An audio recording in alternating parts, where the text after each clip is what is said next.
I'm Bruce Buffer. It's time for the Anthony Gargano Show! Good morning, everybody. Well, happy Thursday across the Delaware Valley. It's the Anthony Gargano Show presented by the Bet Parks Sportsbook app. You love to bet, you play to win, you bet Parks. Phillies, good day yesterday. We'll get into it. Always good. You win. Tonight, Phillies, Pirates, if the weather cooperates. Masters on delay for a couple hours. But today's show is a lot about faith. Today, I want to dive into who do you have faith in? A couple things. Because obviously, the draft is coming up, and we're all kind of geek out. April's always geek out NFL draft time. D. Gunn will join the program coming up in about 20 minutes or so to discuss the Eagles and the NFL draft. Big picture, though, when we talk about faith, we're going to get into all the people that run the teams, that have big parts and big play and how these teams fare. So, well, obviously, when we talk about the Eagles, it's Howie Roseman, right? Like, Howie is the steward of the franchise. And it's interesting because he always remains a polarizing figure. Any GM or coach in Philadelphia is always going to be a polarizing figure. But Howie, of course, because it's his second stint, has always done that. He's always been a very polarizing guy. And I think you should have faith in him. I mean, I do. And it's not just about draft, because we can look and we all see mistakes that were made and, Justin Jefferson, and we can go chapter and verse on the draft. But in reality, it's the big picture. So I kind of wanted to go a little deep dive into what Howie has done since taking over the franchise. So everybody knows the history. When Chip Kelly comes in, Howie's banished to the other side of the NovaCare building, and he comes back out in 2016. And if you look at where the Eagles were from 2016 to today, it's interesting because they have the 7th best record in the NFL over that period of time. The Chiefs, of course, number 1, 97-34. Interestingly, number 2, you have to go all the way down to Dallas. And for some reason, the Cowboys, 82-49 since the 2016 season. Of course, we know about their postseason woes. And then you got New Orleans has 81 wins, New England and Green Bay, both with 79, Seattle with 77, and the Eagles come in at 76-54-1. He takes over in 2016, and we know the story, right? It's Wentz's rookie year. He had orchestrated the trade to get up to Carson Wentz, 7-9, and then next thing you know, it's the Super Bowl. So right off the bat, right, you have a new team, you take over the mess that Chip Kelly left, you get it right in the right direction, and then you go on. And whether it was magic and everything come together, blue snow, whatever you want to talk about, it was the franchise only Super Bowl victory, right? Like that was it. And then afterwards, you had the pair of 9-7 seasons, the one where they make the run where Nick Foles right afterwards against New Orleans, and they got hot. If you remember at the end, they beat the Rams and they beat Deshaun Watson and the Texans, and they were making that run. And who knows, the one drop by Alshon Jeffrey could have been further. But there you have 2-9-7, and then the bottom falls out with Wentz and Dougie P, and they go 4-11-1 in that really bad year, and then you're 9-8, right, with Jalen at the helm, and 14-3 and another Super Bowl, and then last year 11-6, right? And so since Howie takes over, all those 8 seasons that he's presided over, they made the playoffs 6 times. And so when I look at it, and I get polarizing, and I get, look, there's going to be mistakes, but if you look at the stewardship of Jeffrey Lurie and Howie Roseman, I mean, the success is there. They may not be Andy and the Chiefs, but over the last 8 seasons, they're right there, man. And from that standpoint, I don't have a lot of angst. Now, I know a lot of people do. I know my man VG in the Cousins Clubhouse later on will chime in. We'll kind of go over that a little bit.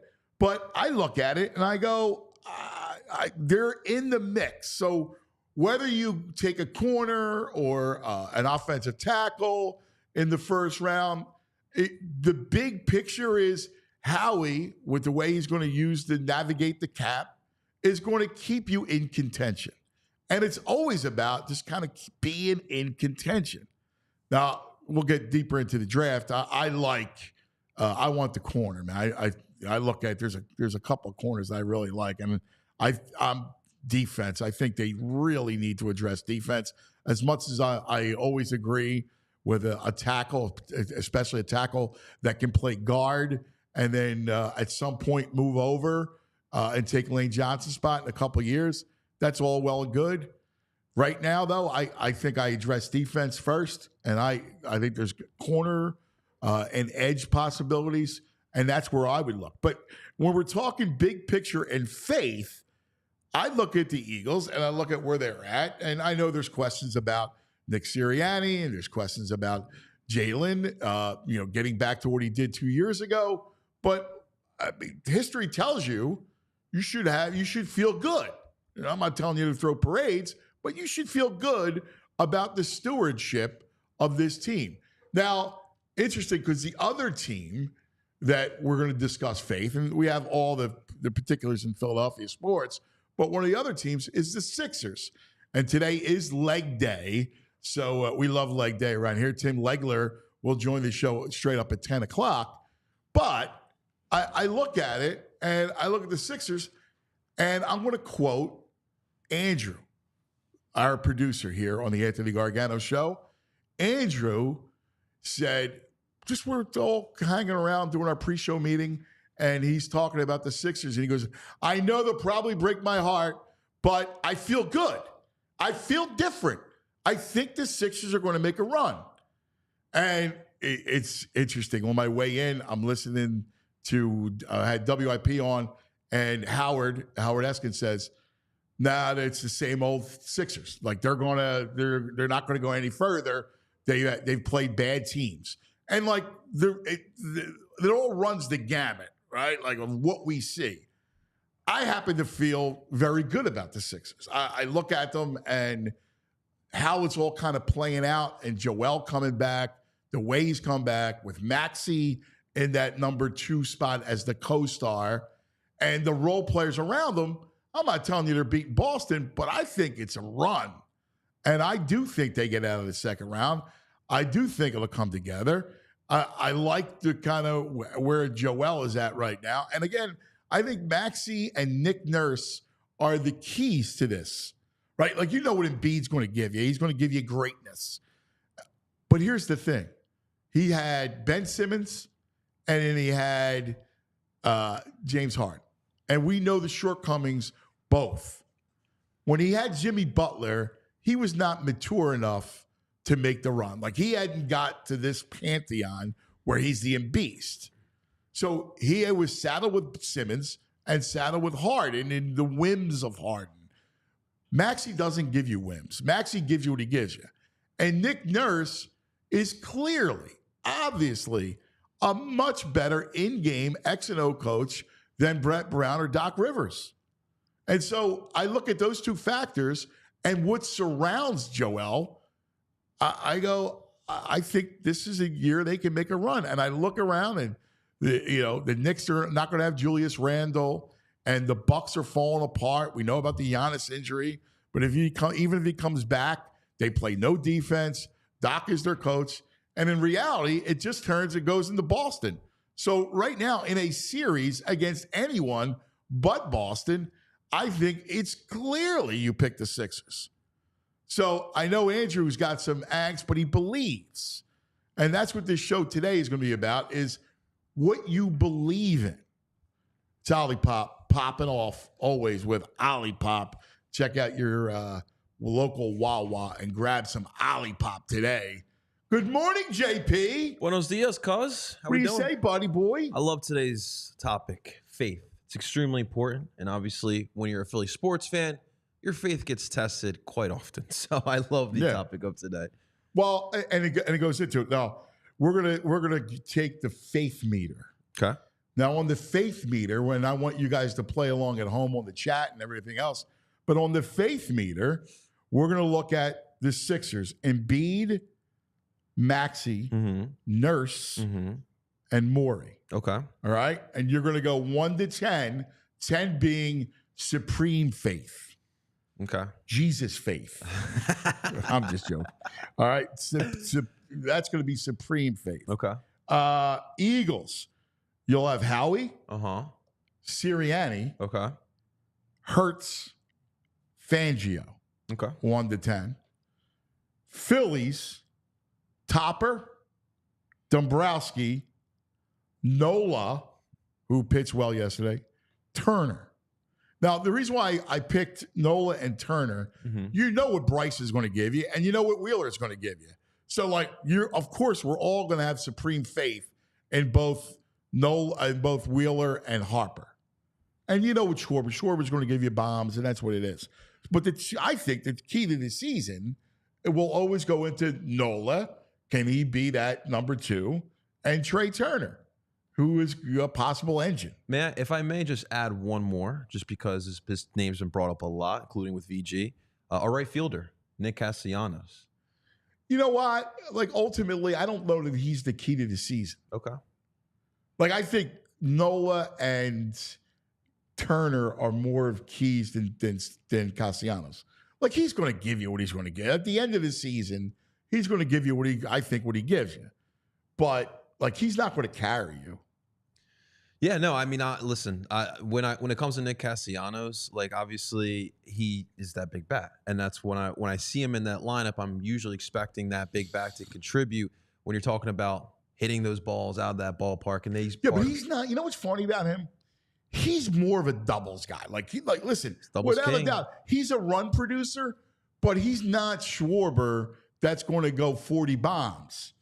His big home run year was in Cincinnati, and Great American Ballpark is tiny, right? So that aided a bit. Listen, he's important, and he's got a hit, and having him at 6'7", and you could say the same thing about JT, are important to the lineup. But I truly think how their fortunes go, Trey Turner is a big deal. Yeah. Right? A big deal. And Nola is a big deal. For sure. Very true. Those two guys, I think, hold more weight. That's why I left it at 4. And then with Topper and Dombrowski. And then the Flyers, it's really, do you have faith in Jonesy and Briere? I mean, that's really where you stand when it comes to the Flyers. Yeah, and if I may as well. Because we know the coach is on bar time. Yeah, and I may as well, because this just popped up as well. It is actually the 8-year anniversary of Mr. Ed Snyder's passing as well. Oh, wow. Yeah, so long live Ed Eddie. Snyder. Yeah, Eddie was the man. So I'll ask you, just to kind of get it started. Let's do it. Howie. What, because I open the show, and I give you the numbers of where they're at. And, it's funny. My buddy Vinny is a big Howie critic. What is he doing? And Vinny's a sharp guy. But if you look at his success, like if you look at, and that's how you have to look at it really from 50,000 feet and go, are they a contender every year? Are they in on the biggest free agents? Are they in on trades? Are they in on making a splash in the draft? And the answer is yes, yes, yes, yes. Yeah. No, I mean, listen, like what's crazy to me is like after that 2020 season, the way he rebuilt that squad and they got back to the Super Bowl in the 2022 season is truly impressive. Look, Howie has done it over and over and over again, like you mentioned, free agency, drafting. He's gotten better in as well. My only thing is like, how much longer can he sustain this? Because like I even look at some of the Sustain what? Just sustain the success as a GM and putting together a competitive team on a year-to-year basis. Because like I even look at Seattle, right? John Schneider, he's been there for a long time. I don't know what's going to happen with Seattle, but they're not heading in the right direction, in my opinion. So like that's the only thing where I say with Howie Roseman. Can he continue to put that success out there? This current team is great, but obviously that defense obviously you have to build what Vic Fangio wants as far as that defense. Yeah, but goes. I don't think it's. I think it's a little bit. You have to have a system in place, right? And I think they have a system. Now, I agree that defense. I didn't like that defense even during the Super Bowl year when they got all those sacks. I didn't like the defense. There are holes that I think Howie should address. I mean, we talk about safety and linebacker and that sort of thing. I get it, but you have a young quarterback. You do. You have a team that still has good youth. You know, I believe in Jalen Carter. I think he comes in and has a big year. Your skill people undeniably are good. I mean, they're not going anywhere for the next 3 years. No. No, I mean, I don't think so. Then what's your worry? So like, what are you worried about, JP? Don't worry. Don't you worry. No, I'm just kidding. No, but like again, it's just the whole longevity thing. Like that's really what it is for me. Like, I mean, listen, if they don't build that defense, like I hear what you're saying. You do have some young pieces. I mean, their offense could be freaking potent. Yeah, but you're gonna outscore everybody every week. Well, again, listen, I'm not telling you like that I'm lockstep on defense, but what you have to pick one side of the ball. And if you're going to pick one side of the ball to be good, it should be offense. That's the league. The league is offense. And I mean, like, look, these are high-paid professional athletes. Listen, AJ, we all know that Devontae Smith is going to come up with a contract extension soon. The tough part is that he can, and for most teams, he's your number one wide receiver. But on this team, he's a number two. So I'm curious, like, how that contract. It's tough to keep teams together, and that's like my only point with it as well. Well, but I think you've seen it that he has kept everybody together. Look, you've had dips. You had the 1-4-11 1 year. Now that was pretty Wentz and Doug Peterson, and the Wentz situation goes sideways and it becomes ugly.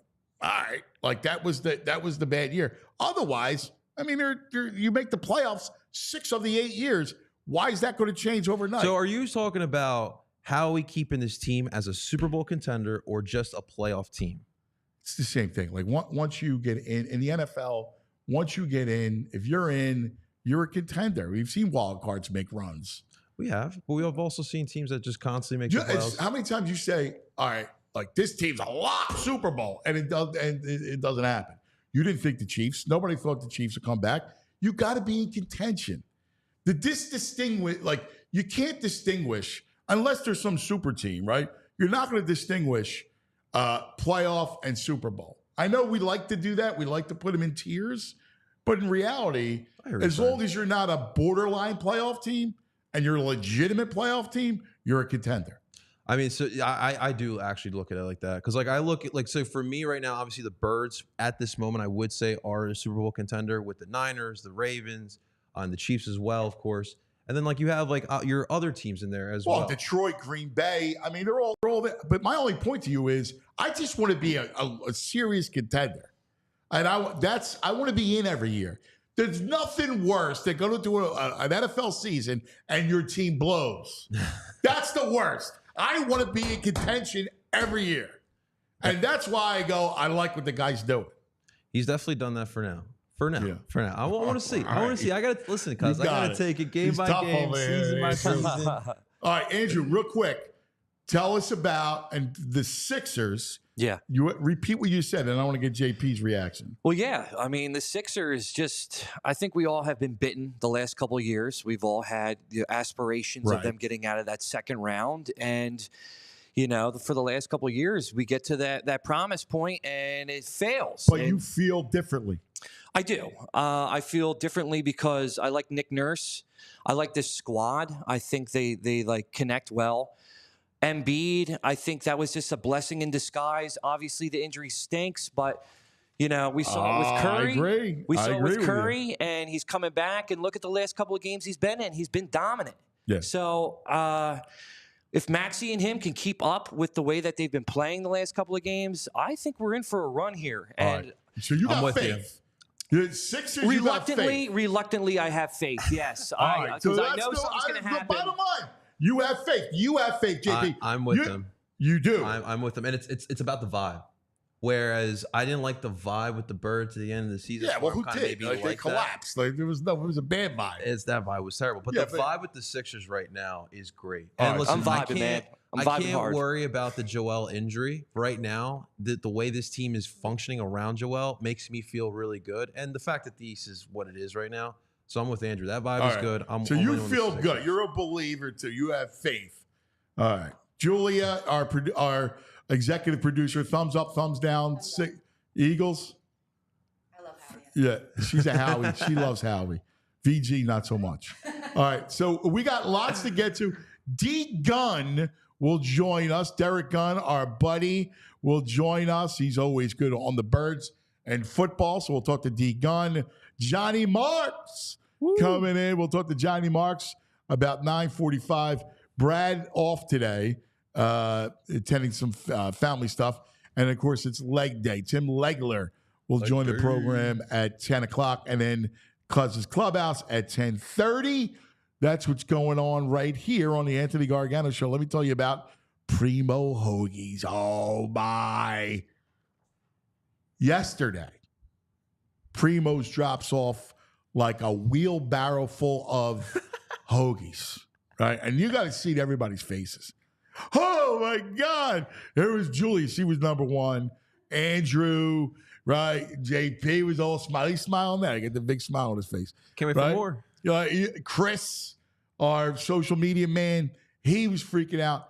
See, Primo Hoagies puts a smile on your face.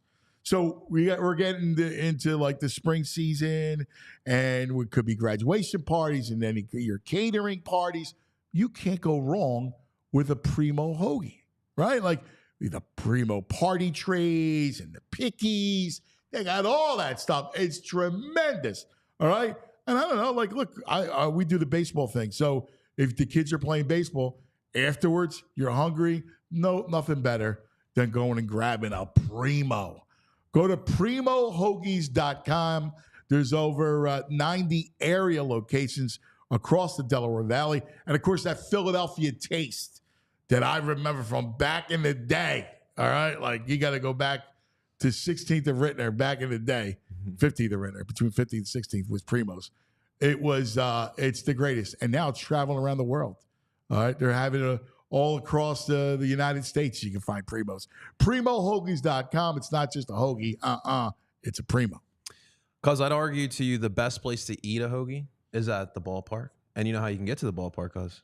It's with the Game Time app, ladies and gentlemen. Right now, the Game Time app is the best place to buy tickets because not only is it functional with the app, but also it has the lowest prices guaranteed. Gone are the days of stressful ticket buying, ladies and gentlemen. And right now, guys, we still have 3 days left to take advantage of their opening day offer that Game Time gave to us here.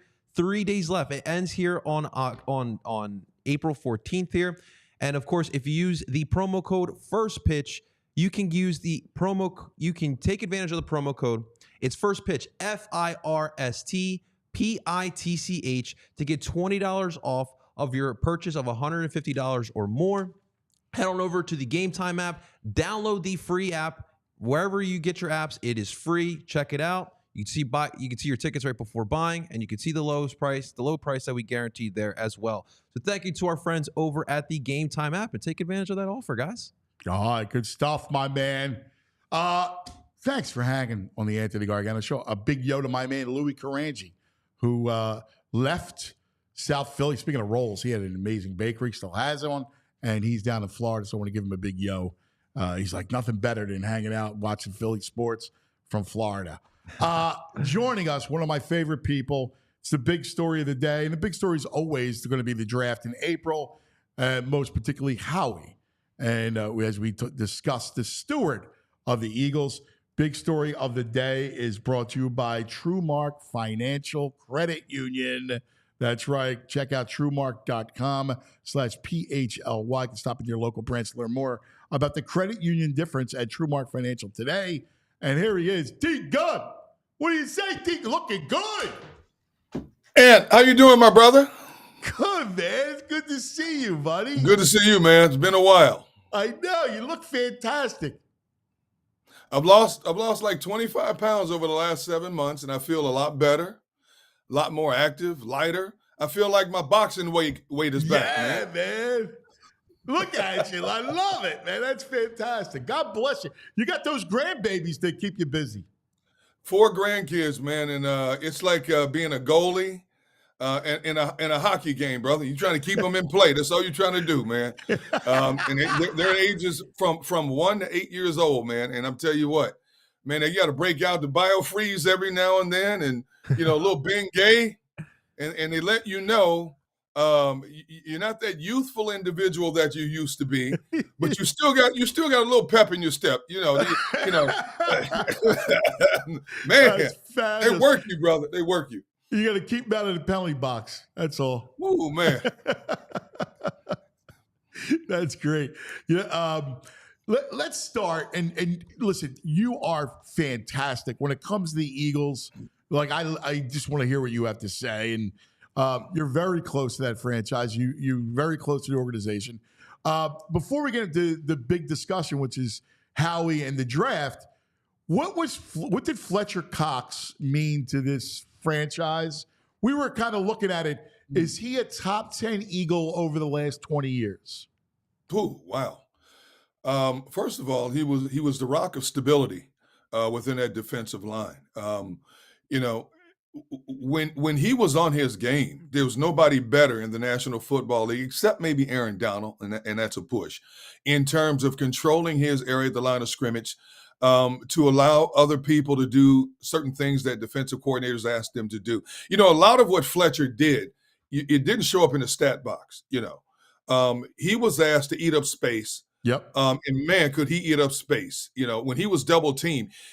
One thing I loved about Fletcher is when he was double teamed, you didn't see a lot of push back. You saw him holding his ground and eating up space so a linebacker or safety could shoot through a gap to make a play. And the Eagles recognized that. He didn't just stay here for 12 years by accident. He was a viable cog in that defensive scheme, no question about it. But as you get a little bit older, obviously, your skill set declines a little bit. And that's not a knock against Fletcher. That's just the laws of averages in the National Football League. But if he had said he wanted to play this year, the Eagles would have welcomed him with open arms to play again this year because he's just that good. Is he a top 10 all-time Eagle? Well, man, that's 20 years. Last 20 years. Wow. Let's see. Man, it's interesting, right? Because we were kind of going through it. You got the early guys with, obviously Donovan and B. West, right? And Dawkins. And so Jason Peters. Right. Jason Kelsey. Yeah. Lane Johnson. T.O. was here briefly. Yeah. Can you include T.O.? Runyon? Yes. Can you? Yes. Okay. Yeah. Wow. I mean, BG. And another time, maybe Brandon Graham has been a mainstay. I mean, he's got to be a top 10 last 20 years. It's funny. And I joke with Brandon about this all the time. Brandon's my guy. So I joke with him a lot about this. His claim to fame. Now, think about this. How many athletes have come through this city, Anthony? And you're a Philadelphia native. His claim to fame in Philadelphia was one defining moment in that Super Bowl. Because up until then, a lot of people were indifferent about Brandon. He didn't live up to the hype. His first few years in the league, he couldn't stay healthy. Yeah, the Earl then Thomas he didn't live up to the hype. Then all of a sudden he makes the one shining moment, as they like to use in the NCAA tournament, the one shining moment in their Super Bowl against the evil empire that's the Patriots. All of a sudden he's the Pied Piper of Philadelphia. Can you argue that Brandon Graham is a top 10 player in Philadelphia in the last 20 years? That's a great debate, Anthony, because there's so many different directions you can go in with these players.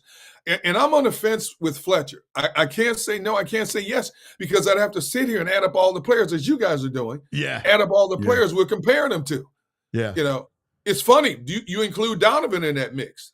Yeah, I know. Listen, he's kind of Nick Foles. I mean, when you think about it, like, you know, that he's got to be a part of the conversation because he brings your only Super Bowl. He's incandescent in the game. He has the 21-2 season, 27-2. He has the this following year, he comes in relief again. Right. So you know, you can make his argument as well. You know, I have to put an asterisk next to Foles' name just because his window of opportunity was small. When you asked me that question, I'm looking at the overall body of work of a player who was here in Philadelphia.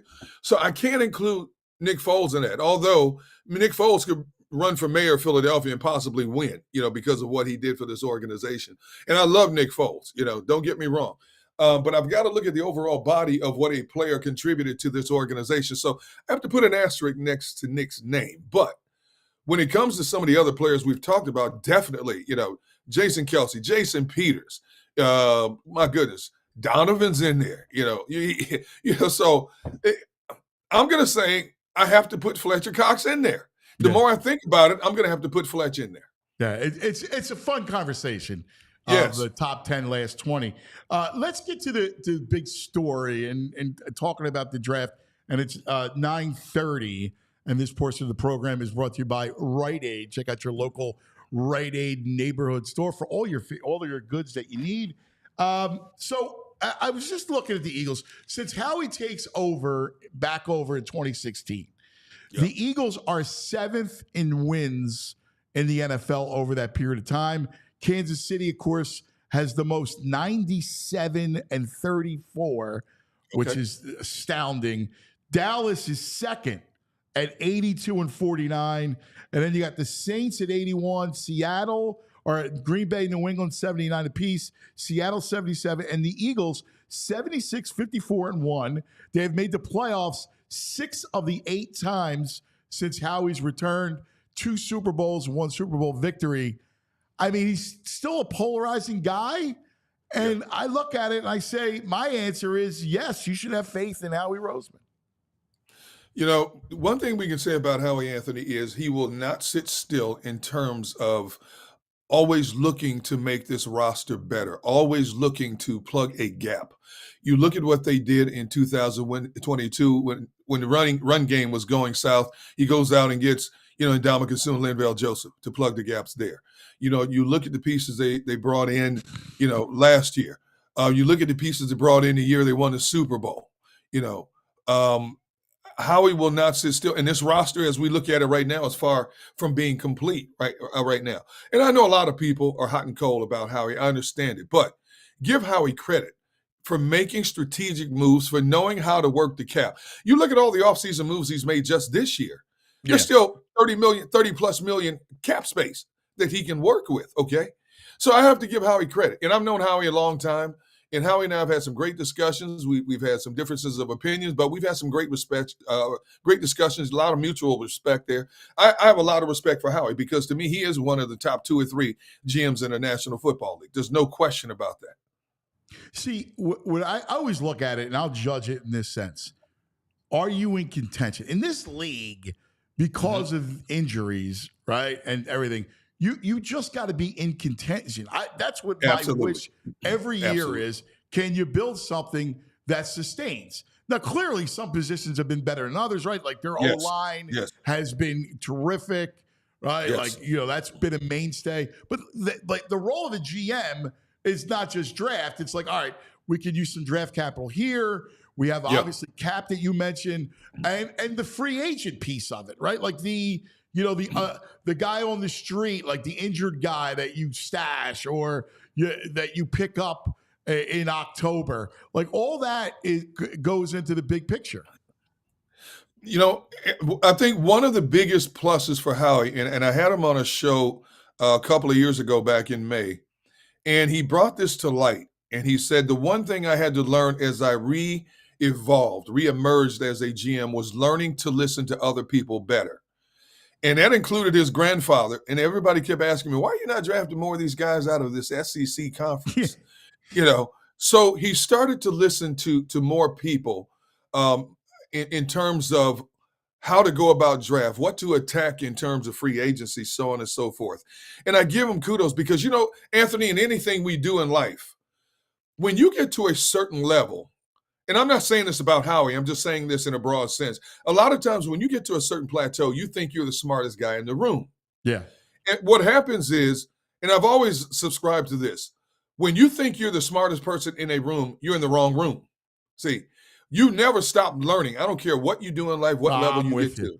You never stop learning. And I love this about Howie. He learned to listen, and it showed in terms of what he's done over the last couple of years in terms of attacking free agency. Look at how they've drafted the last several years. Now they're just entrenched in SEC players.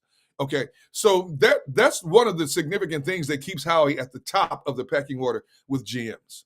Yeah, and you have to continue to reinvent yourself, right? Like, yes, at some point, you mix in Ohio State players, right, and Michigan players, and I'm using that as just a fun analogy. But you have to constantly. The game is constantly changing, right? So all of a sudden, linebacker matters, right? Like all of a absolutely.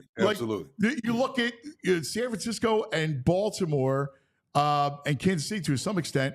Yep. They have fullbacks. They deploy fullbacks, right? Like San Fran and Baltimore. All of a sudden, the fullback means it helps you win.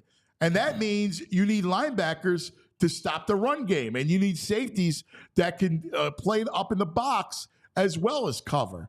So the game constantly is evolving. Absolutely.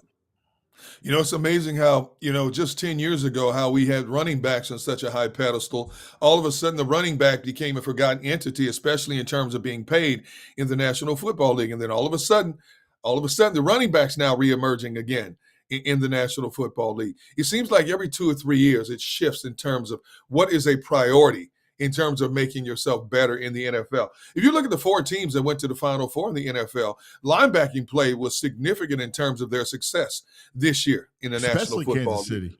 Oh, there's no question about it. Baltimore, Kansas City, San Francisco, there's no question about it. The linebacking play has become a rock of Gibraltar, maybe even more so than certain spots on the defensive line in the National Football League.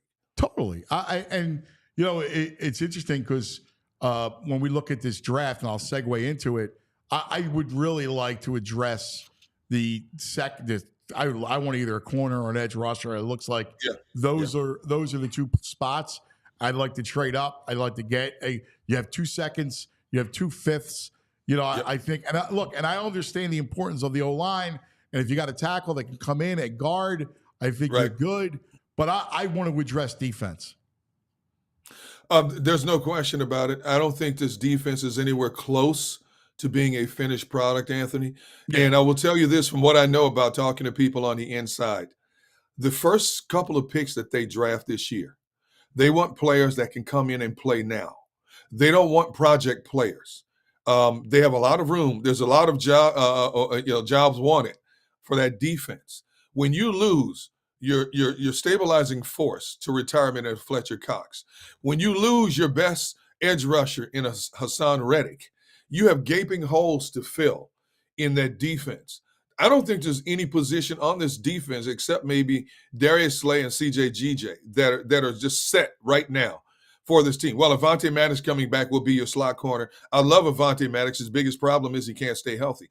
But I think outside of that, I think it's wide open in terms of what this defense is going to look like in a Vic Fangio type defense. And so I agree with you. I think they have to get an edge rusher and they have to get another corner. Although I do believe, and I've said this on a number of platforms, the kids they have in-house, like the Keely Ringos, the Eli Ricks, And when Sidney Brown like is healthy. Ringo.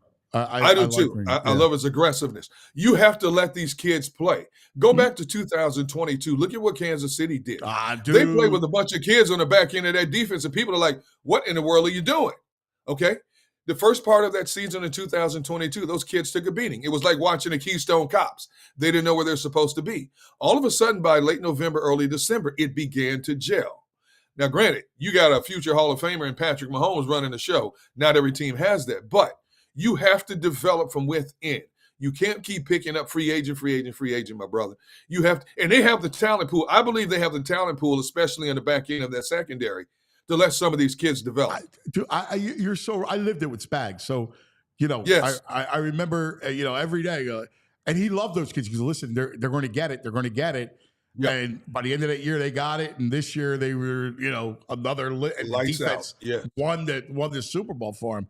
I think you're spot on. Hey, last thing, and I'm curious. Yeah. Sirianni, like where are you at with Sirianni?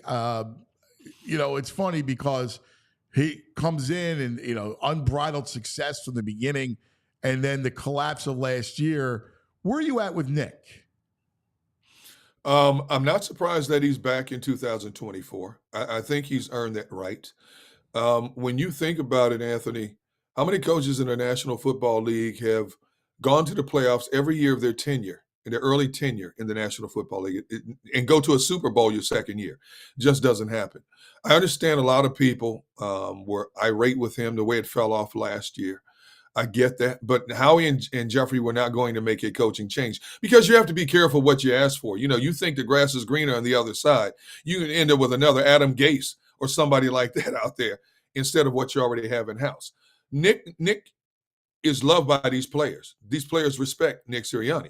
Nick, as I broke that story back in January about Nick needs to control his emotions a little bit more, I think that was a detriment down the stretch in terms of Big Dom not being, and I say this jokingly because Big Dom is one of my guys. I love him to death.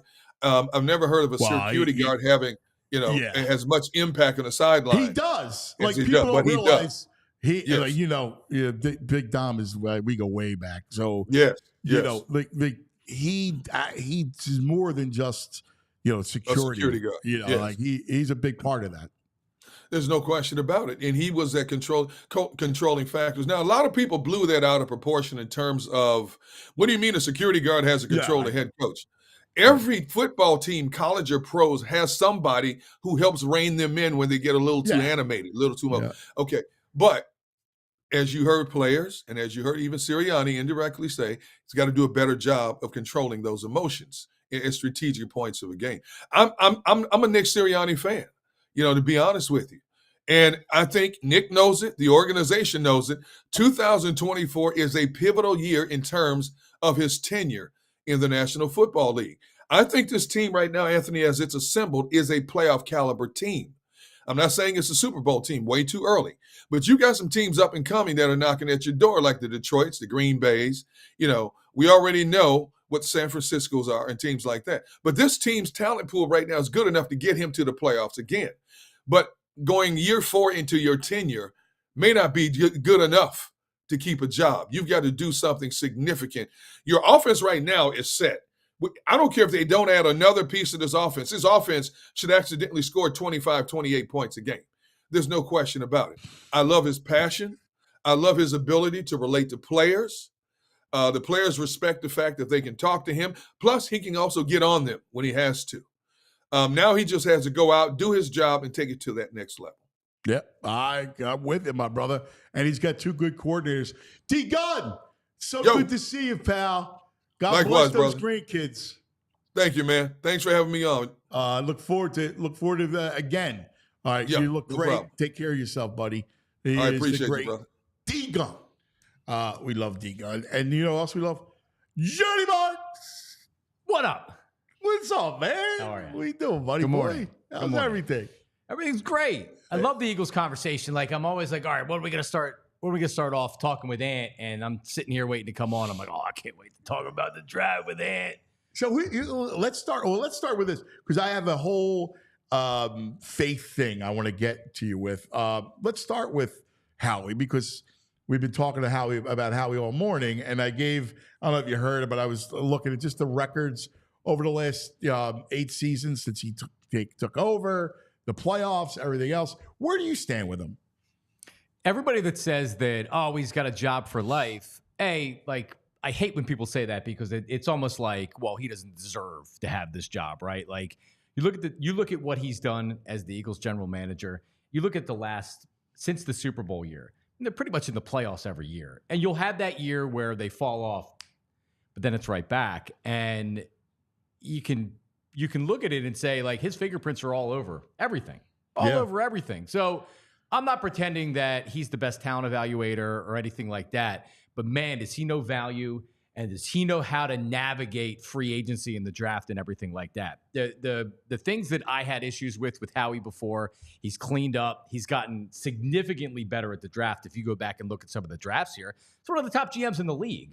And they'll have the year where maybe he can't build it and it's sustainable, like maybe some of the other franchises. But man, the minute they fall off, he's able to rebound quickly. And this team, year after year, is in constant competition. They're an elite NFL franchise, and a lot of that's because of the owner, and it's because of Howie Roseman. Well, I think you're spot on. And, you look at it, he takes over Chip Kelly's mess. And this is where early Wentz, when we were working together, 7-9, then 13-3 Super Bowl, right? And then it starts to come off again because Wentz is a kookalook, right? So then you're 9-7, 9-7. You're still making the playoffs. Then it's rock bottom with Doug and the whole thing, 4-11-1. And then, boom, he's back in the playoffs. And then the following year, back in the Super Bowl. Back in the Super Bowl, that close to winning another Super Bowl. And we know what happened at the end of last year. It stinks. But so this is what I used to say to people, because I had a Howie Roseman Appreciation Day, and it was to kind of tick people off, but it was to really be like, we should appreciate this guy. I don't know why everybody wants him fired. The minute things go wrong, Howie Roseman's to blame, right? But if you just look in the NFC East, Giants GM, Cowboys GM, Jerry Jones, Washington's GM, who else do you want? You go around and look at the NFL. We're so knee deep in this team. You go look at around the NFL at some of these other GMs. There's good GMs in the NFL. Mm-hmm. There's not many that are better than Howie Roseman. Just go ahead and look around. So I think we need to appreciate what he does well, as opposed to, sometimes there's a feel of maybe a little bit of it being toxic in the organization, or like whatever else is going on. I get it. They're not perfect. This is a well-run organization, and it's an elite organization. Yeah, I mean, I just look at it just from the big picture. Like you said it, I thought really well, which is it goes beyond just draft, right? It's being the CEO of the whole roster, right? And future, and what you're doing present, and whether it's free agency or trades. And I always love the fact that there ain't on everybody. Like there's no, like we're talking about this draft, and I'll ask you what you want to do, but like I want to trade up, and they have 2 2s and 2 5s, and I want to trade up, and I want a corner. Yeah, or an edge rusher on defense. I'm skeptical that they're going to take a corner, but let's look at the Devontae Smith draft, right? They might have been in on a quarterback, Zach Wilson. When they realized where they were picking, they weren't going to get a player that they wanted. They traded back, and then they traded back up to get Devontae Smith. They traded a first-round draft pick for A.J. Brown. Is there anybody arguing with the first-round draft pick they traded to get A.J. Brown? Right? And then you look what he was able to do with moving away from some of those first-round draft picks. He traded with New Orleans, got that additional second-round pick, which we have this year. He navigates the process so well. And now you talk about this year's draft, and he's got ammo to move up. He's got ammo to move around. So if they like somebody and they're still there, and then maybe in the teens, or maybe they're there. Arnold. Yeah. Well, I mean, we'll see. And you talked about the Keon Mitchell. Yeah, and I think anybody. I remember actually the last 2 years talking to Daniel Jeremiah of the NFL Network, and he said there's a 0% chance Howie stays put in drafts where he's at. A 0% chance. All right, so let me go big picture with you, and we're gonna play the faith game. All right, 10 is supreme faith. All right, 1 is no faith. Right, obviously. Ye of little faith. Ye, I like that. Ye of little faith. All right, since we're Eagles, put a number value to Howie.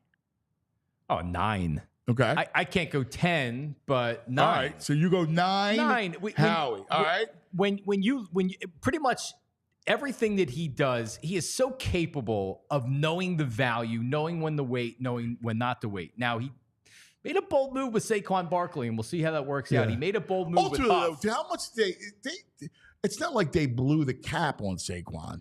I mean, ultimately, it's not going to kill your team. Right. I was just a little bit surprised that they paid top of market because a lot of times what Howie likes to do is wait it out. Of a market that's already depressed. It's a 2-year deal. It's about the same money Gabe Davis got from Jacksonville. So who would you rather have on this team? Well, Gabe Davis, that's my point. who's going to be an overpaid wide receiver, or a guy that can make a 3-down impact in Saquon Barkley? Right. It's a depressed running back's a depressed market. So I don't mind going to the top of a already depressed market, especially when the cap is going up. And you get a guy that, let's see, with a real offensive line in front of him and real receivers. I mean, right. I think have a big impact. I think the Huff Reddick move has more of an opportunity to hurt the team than Saquon Barkley. I agree. All right. Sirianni. Yeah, last week we talked about Sirianni. Oh boy. I'm going to give him a 6. A 6? Nick All Sirianni. Right. All right. I heard D. Gunn saying he's a Nick Sirianni fan. I am a Nick Sirianni fan. Yeah. I am. I like him. I think he's a good dude. He's a good family dude. Yeah. His players like him. But Players love him, yeah. Yeah, but now he really is the CEO, and now he's got to do a great job of managing the personalities and everything else. And I think he's good for it, but that quarterback could have better play this year. My only issue with him was when things were going bad, I wanted him to take control of the play calling. Yeah. That was my biggest issue with Nick.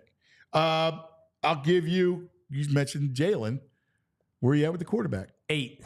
8. Yeah. That's a lot of confidence. I'm looking at this past year as a mulligan at the end of the season. I blame the coaches more than Jalen. Not that, I mean, well, we know how bad the coordinators were. Holy cow. And the protection was breaking down a little bit on the line. And it seemed like that their go-to answer was, well, Jalen, just go out there and run, or let's do a sneak or whatever, right? So having a more professional offensive coordinator in there. And they're going to run the ball this year, too. Yeah. Kellen Moore's going to run the ball. Despite what Mike McCarthy said last year about Moore, they're going to want to run the ball. I like Jalen. I have confidence in Jalen. He's got to bounce back from the end of last year. I want to see him, and you mentioned protection breaking down. I think it was more him. It was. Getting out of the pocket early. He was seeing pressure when it really wasn't there. He was darting out of the pocket when maybe all he needed was a slide step. Like that piece of it, he's got to button up. Yeah, there was. He needs to step up in the pocket. He needs to almost not leave the pocket. Right. He had happy feet from the minute And that going rush. right. He was seeing ghosts. Yeah. He was seeing ghosts. I mean, who was it that said, was it Bosa that said, here's the way to beat Jalen Hurts? Yeah. He looks at the rush every play, even if it's not there, and he was right. Yeah. Yeah. And then last one's Fangio. Yeah, I would give Fangio an 8, and that because this is personnel. This is going to be about the personnel, how good the defense is going to be. I think I said this with you last week. When Billy Davis was the defensive coordinator of the Eagles, you could tell that he had no business being a defensive coordinator. You saw that last year with Sean Desai, right? So now you have Fangio that comes in, and he's a professional defensive coordinator, and I think you're going to see immediately, you're going to see dividends from that. So you have a pro defensive coordinator. I think it's going to be a lot like the hire of Jim Schwartz. All right. Let me go Phillies. Dombrowski. Oh, give me a 10. Yeah. For Dan Dombrowski. DD is really partly with Middleton, too, because, he's got that freedom. But I think Dombrowski's got great baseball sense and can kind of, you need an eye and talent, too. So I would agree. Man, I love him. And it doesn't mean he's perfect. When you're looking at the Taiwan Walker deal and they let Zach Eflin go, which in hindsight was a huge mistake. Walker's in year 2 of a 4-year deal where he's making big money. And right now the discussion is, are you putting him back in the rotation depending on what he does? I mean, it's going to be tough to put him back in the rotation. Turnbull's looked really good. It looks real good. Yeah. So are you going to, because of dollars, put him back in the rotation? You're going to do a 6-man rotation. He's going to have some misses. But God, I mean, he reminds me, when Pat Gillick came in here, Ed Wade set the table with the organization. They had a lot of talent. He knew how to finish it off. Man, Dombrowski knows what he's doing. All right. Topper. I'll go 8. Wow. For Rob Thompson. 8. He's so handsome. It's part of it. He is underrated handsome. And last year I was in Clearwater and he was dressed up. It was an event for the advertisers, so the Phillies advertisers, and he was in a suit.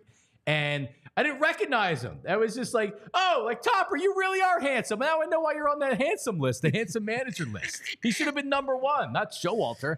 So, but I mean, the bullpen when your bullpen arms when they fail, it always goes on the manager. Well, that's my biggest worry with Topper is that. Yeah, he worries me a little. I like him. Like as a guy, I like him supremely. Like him. I'm more 5-ish. Whoa. Yeah, like, you know. All right, so here's another reason why. In baseball, it's never been where the front office and analytics are running games and running lineups. Even with like Gabe Kapler, I don't even know if he knew what was going on during games because he was being told what to do. But when you look at like why is Marsh sit all the time during lefties? Do you think that's Thompson that's doing that? No, or you I think do that's think coming there's from an upstairs? influence, but I'd like to see him more. There's a lot I disagree with philosophically speaking. So, you know, it is what it is. All right. I took 2 players, and I think they're the most important players because you know what Bryce is going to give you. You know what Wheeler's going to give you. Yeah. You know Schwarber's going to hit bombs. All right. So the 2 guys I chose were Nola and Turner because I think those 2 have the biggest impact in this season. All right. So Nola, Faith, what do you got? Yeah, and he had a good outing yesterday, and he didn't give up a run the outing before that, but I didn't feel like he was great. Still locked in. Yeah, he didn't have a lot of good swing and miss stuff so far. He hasn't had a lot of good swing and miss stuff. No, which is an issue to me. I think Nola's a solid 7. He's about a 3.5 ERA, probably on a good season. I agree. If he's having a great season, he could be and he also could be like last year where he's in the 4s, but. The biggest thing with Aaron Nola is every 5 days he takes the ball. He's thrown more innings in baseball in the last 3 or 4 years than almost anybody. And that's so important because you're not killing the bullpen. So I'll give Nola a 7. How about Turner? Jeez, man. I know. You like all of a sudden you're starting to worry a little bit, right? Yeah, and you said it, and it's a really good point that Nola, great Nola, this team has a different look. Totally. Great Trey Turner, as we saw last year. Yes. This is a different team. Yes. His speed on the bases, but when he's confident, and right now he just doesn't look, and it's early, we're 12 games in right here, but Turner literally could make or break this lineup. Because the number of runners that they're leaving on base, a lot like last year, before June 24th last year, they were one of the worst teams in the majors with strikeouts, runners in scoring position, batting average with runners in scoring position, and things like that. And you can't constantly have Bryce Harper needing to bail you out. The problem with this lineup is it seems like that everybody goes cold at the same time. Turner carried them for a real big stretch last year in the second half. So I would go with Turner a 7 as well. A 7. Okay, perfect. So let's take Sixers big picture. Andrew said this morning during our meeting, well, you know, I believe in the Sixers. Call me crazy. I'll probably get my heart broken, but I have faith in the Sixers to make a run. And I do too. And I know I could be Jolly Charlie. I get it. Right? Our good buddy Mikey Miss he tabbed me Jolly Charlie a long time ago. But I like the fact that Embiid's healthy now and he played 36 minutes. And I look at him and I go, all right, his legs are fresh and legs will join us coming up to discuss that. He has Maxey as his co-star, not Simmons, not Harden, right? And Nick Nurse. Yeah, I think Nurse is the best point of all of that. At some point, somebody needs to unlock Joel Embiid in the playoffs, and it feels like that it's Nurse. And then the injury happens, and you're like, well, here we freaking go again. Maybe it was a blessing in disguise. And it's weird because if you would ask me, and I think maybe you did ask me the same thing last week, I wasn't as bubbly about the 76ers as I am right now because now I'm looking at the matchups. Yeah. Right? So now it's like, all right, Sure. if you get the Heat in the first round, you're likely going to have home court. Just got to beat the Heat. And then you're staring down the barrel of a Doc Rivers Bucks, and you know damn well Doc Rivers is going to choke this sucker away. Yes. If they face the first round. Giannis has the calf injury. Yes. And Embiid has played so well. It just feels like that every year that we expect them to do something and they don't, this is to be the year that we don't expect them to do something because of the injury. And, Dude, and they're sneaky. That's a truism of life. The truism of life is when you expect it, it never comes. When you don't expect it, all of a sudden it's a gift on your lap. Look at the Eagles. Right, Wentz goes down. And nobody was like, oh, the season's over. I was depressed. Yeah. You remember? It was the worst. And then somehow you win it. If the Eagles were going to win a Super Bowl, it was only going to be the backup quarterback comes in and beats Tom Brady in the Super Bowl. Yes. So maybe if the Sixers are going to get to an NBA Finals or get off the schneid, it's going to be in this fashion. Yeah, I like it. Salt, pepper, ketchup. Boom. You're the man, brother. What's up? As always. What's your next gig? You got Bet Parks? I did Bet Parks yesterday, so I'm doing I do the Phillies podcast for Bet Parks. That's on Wednesdays. Right. So I did that last night, and then that's about it. I got 6 children at home. I got a sick wife at home. I was at urgent care yesterday with 2 of them. Oh God, Double strap. We just had that. Yeah. Massimo had strep and flu B. Oh no, not the flu B. Yeah, I don't know. Somehow I escaped.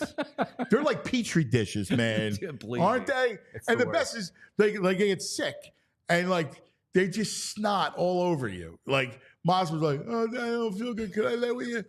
We're gonna say no, of course, right? Like so he lays on you and he's like coughing on you and in your face. But why do we stay healthy? Because I've been fine. I haven't been touched by any of this. That's because you have peace of mind. That's what it is. It's mental. That's it, brother. I block out the petri dish. That's it. The great Johnny Marks. All right, brother. See you next week, baby. See you. Here he is, the great John Marks. We love him. Hey, let me tell you about TrueMark Financial Credit Union. All right, listen, when you join a credit union, there's a distinct difference. I'm telling you, I didn't know, and then I got educated about it. So right off the bat, you're part owner when you join a credit union, and that means profits come back to you instead of going to shareholders. You get better rates, you get lower fees, you get a better return on savings, you get more flexible options. You also have all the same digital tools that we all crave. Like you think credit union, you go, well, does it have online banking?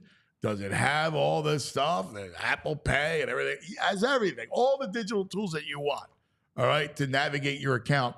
You have it with the TrueMark Financial Credit Union. But what I love the most, TrueMark has local roots, headquartered in Fort Washington, 24 branches in the Philadelphia area. They serve our community and our people right here at home. That's what's so important. And becoming a member of a credit union, incredible benefits as compared to being a customer at a bank. So head on over to truemark.com/PHLY to learn more or to find a branch near you. That's truemark.com/PHLY, federally insured by the NCUA. That's right. And ladies and gentlemen, you know what time it is? It is Bagels & Co. time. That's right. Our friends over at Bagels Co. are hooking us up here with our daily breakfast supply.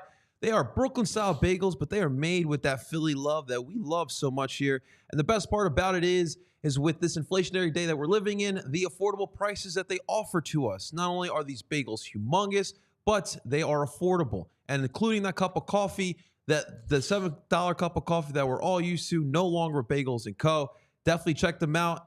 Large variety of bagels to select from every single day, 15 to 20 different types. And with that, you need a large variety of cream cheese and schmears to select from as well. 30 different types to select from on a day-to-day basis.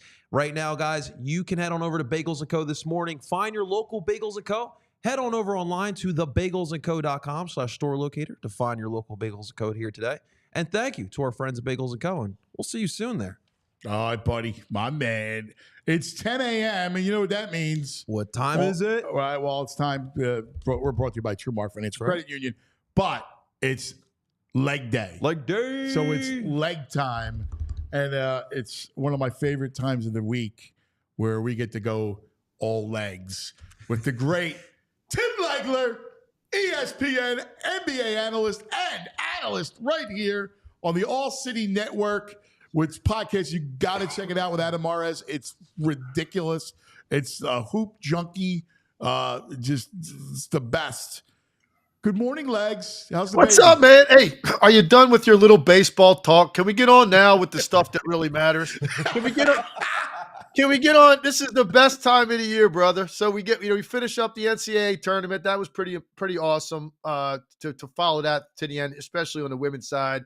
Now you got Masters Week. You got the finals of these NBA playoff races and seedings, which, by the way, as I sit here now, I almost had an aneurysm just now trying to figure out all of the possibilities of the way these teams can change spots here in the last two games. It's incredible. You can't even begin to figure out who's going to be seated where for the most part.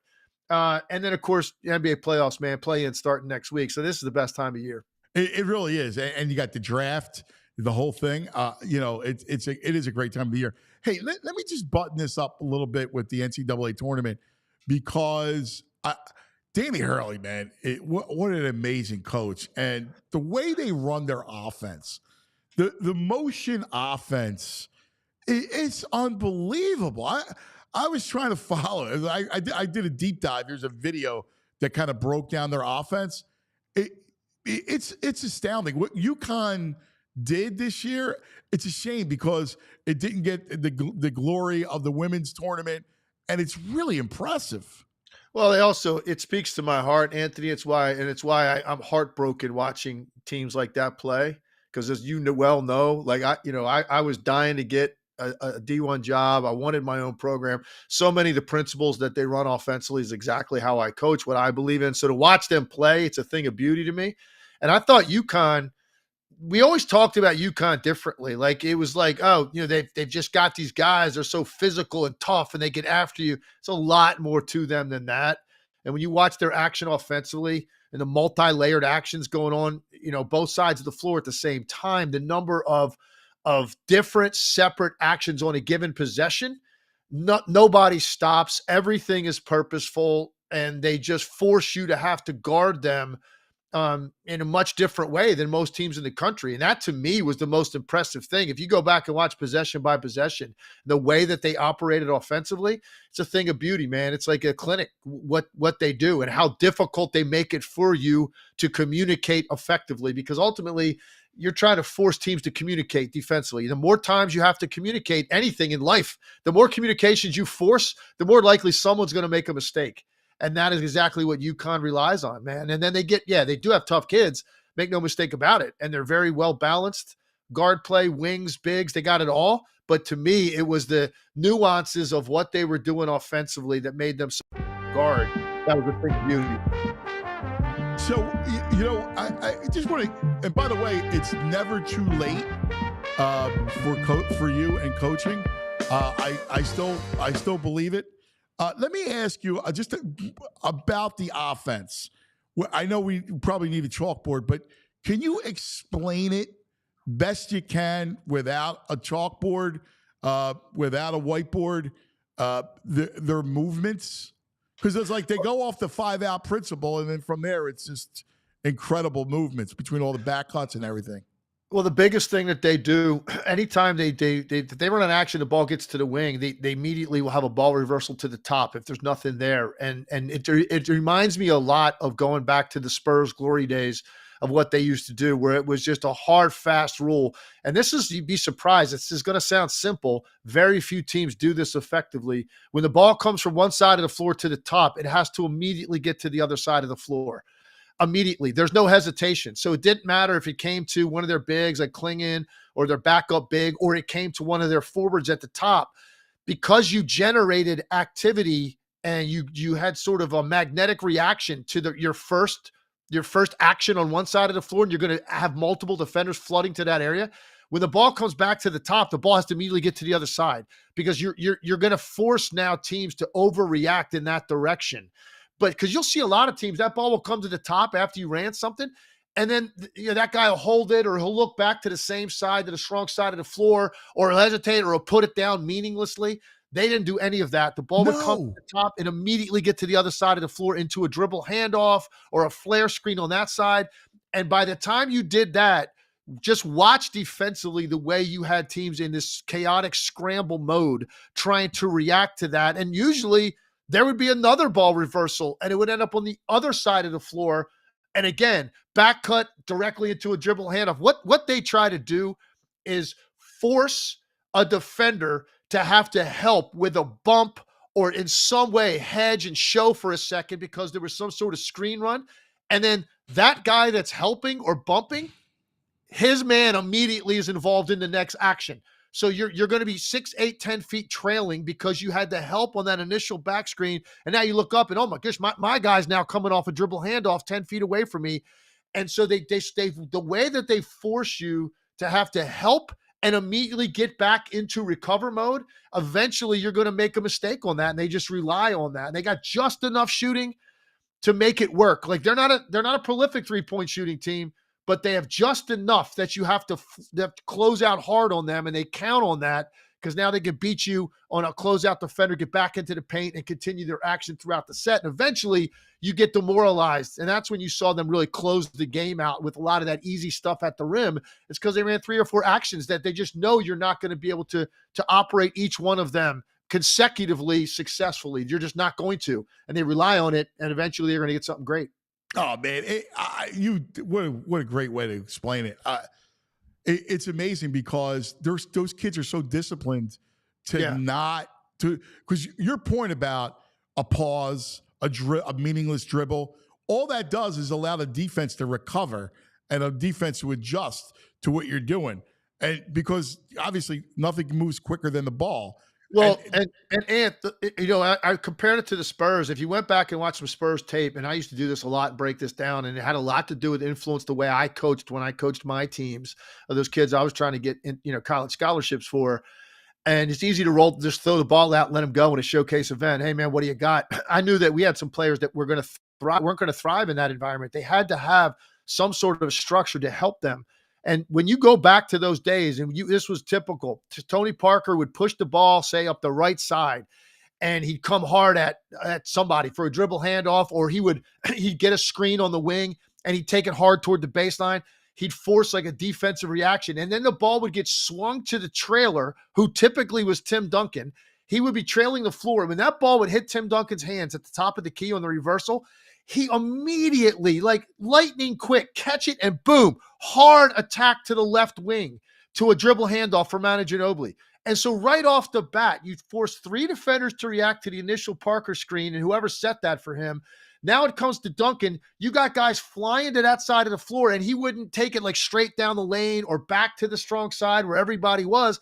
Let's get this thing immediately to the weak side. And now here's Ginobili coming off a dribble handoff, and immediately you created driving gaps and you created guys. There's an imbalance defensively. You got guys flying to close out, and there's all kinds of action now that's available to you down the lane because it's so simple. But you have to, it can't be optional for that player. It's mandated. When the ball gets reversed there, it's immediately got to get to the other side of the floor. That's the whole point. And you see that even when teams attack zones, the way that they'll get a zone to shift to one side, it'll get reversed to the top, and then they go right back to the same side. How many times you see it? It's like you did not, even if you get nothing out of it, the ball has to quickly go to the opposite side of the floor to force them to shift. Because now when you give multiple shifts, you're eventually somebody's left behind. Somebody's going to blow an assignment. They're not going to get there in time. Too many guys are going to close out to somebody, and then you swing it back one more time to the weak side for a wide open 3. Like that's the way the Spurs did it, and it was a thing of beauty. But you have to get that player to understand this isn't optional. This isn't optional. This is what we have to do every single time. And I used to call it the Spur way. That's what they did offensively, and very few teams replicated it and did it the way that they did it, and that's why they maxed out. Tony Parker and Manu Ginobili were not like first ballot Hall of Fame talents when they came into the league. The system helped them become that. And those 3 guys bought into it. And that's why they did what they did for a long period of time. Oh, well said. Well said. The great Tim Legler with us. Let's transition into coaching and into coaching here with Nick Nurse. You saw it on display Sunday in San Antonio. There's no Maxey, and he's drawing up stuff. I got to tell you, it's such a breath of fresh air to watch a coach in game coach, not just go timeout. Hey, go. We got a rebound, guys. Got a rebound. Like, direct them that you're a coach. It goes beyond just play defense, boys. Effort. Anthony, how many times have we talked about it, man? What do I say guys are looking for in those moments? Yeah, you're Answers. looking for answers. Yep. Smartest man in the room is that guy right there. Give Tim us Legler. the solution to what's happening out there. Like, and look, I'm not going to, this isn't going to be a beat up doc day, but so let's, instead of doing that, let's focus on what Nick Nurse brings to the table. I mean, I thought going back to his early days in Toronto before the championship, I thought Nick Nurse was one of the 5 brightest minds in the game. And I've felt that way about him ever since. It takes a special quality. The top guys, they see 10 players at the same time all the time, like not just in a film room. So you can create a game plan going in. It's a lot more to it than that. You have to be able to watch all 10 the whole time for 48 minutes. I can see everything that's going on outside of where the activity is. And it helps you throughout the game be able to understand and create what needs to happen when you get into timeout. There's 6:50 to go in the fourth quarter, and it's a tie game. It's a 1-possession game. What are we going to do now to differentiate ourselves to make us harder to guard and to be able to guard what I know they're going to want to do and the action they're going to want to create? And that's Nick Nurse is exceptional at it. I'm going to probably get myself out ahead of myself here with this Sixers team. And some of this is going to depend on how these last couple games play out. There's still so much at stake with who can finish where. And the tiebreakers get very complicated. And it's hard to even start to talk about Philly because you don't know who they're playing yet. But I will say this. The way Embiid looks, as fresh as he is, combined with the fact that, and I've been big on this, like for all season, he's playing with somebody that lifts him up as the guy that's his running mate, and the other guys didn't. They deflated him. I believe that, and I'm not going to give him complete, excuse everything he did in the postseason. Some of that was on him. I do believe though there was a feeling of demoralization that would take place when he would see he had guys that he was counting on that absolutely had checked out in terms of their confidence level. And that really affected him. That's not the case with Tyrese Maxey. Tyrese Maxey is going to show up. He's going to show up. When you turn those lights up, that kid's going to play, and he's not going to be affected by that. And he's going to outplay most guys at that spot. He's in the 2 slot. Whoever that 2 guy is next to the superstar, Maxey's going to outplay that guy. Most guys in the league, he's going to do that. I have no question about it. That's going to help him beat. And I think the new pieces, man, Oubre, what he brings, Buddy Hield will get better shots now that Embiid's on the court. He's going to have his biggest impact yet to come. Nicholas Batum is going to be a major factor for this team. The way he guards, and he's going to get corner threes. Mark my words, there's going to be games. Nick Batum's going to have 5-6 threes that you're going to need those threes because he's going to get naked looks. He's going to get them, and he's going to make them. And he's going to affect, even if he doesn't, he's affecting things on the other end of the floor to a very high degree. So I look at, getting Melton back is very important to them. So I look at the pieces around the 2 stars, and I just think that Philly has a shot here, man. If they can stay out of Boston's bracket, I think that Philadelphia can make a real run here and potentially be the last team standing against the Celtics if they can avoid playing them in those early rounds.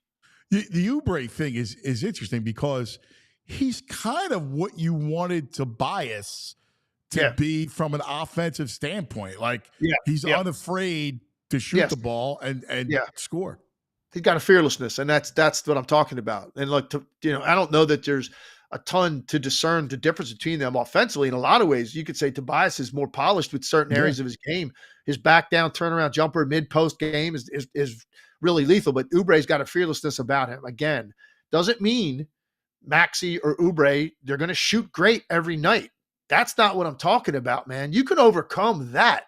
What you can't overcome is that guy that in slots 2 and 3 and 4. You can't overcome those guys playing a completely different style because they're affected by the pressure of the moment. That you can't overcome that. And that's what I saw out of Simmons. That's what I saw out of Harden. They weren't processing opportunities for themselves the right way because they weren't thinking proactively. Shooting a basketball is an anticipatory act. It can't be an afterthought.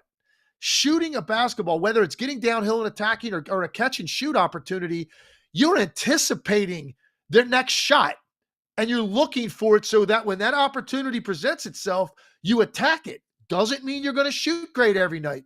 That's not what I'm talking about. That's not even why I've been so hard on James Harden over the years. It's not that he didn't shoot well. It's that he wasn't even processing the opportunity the right way because his mind was fried.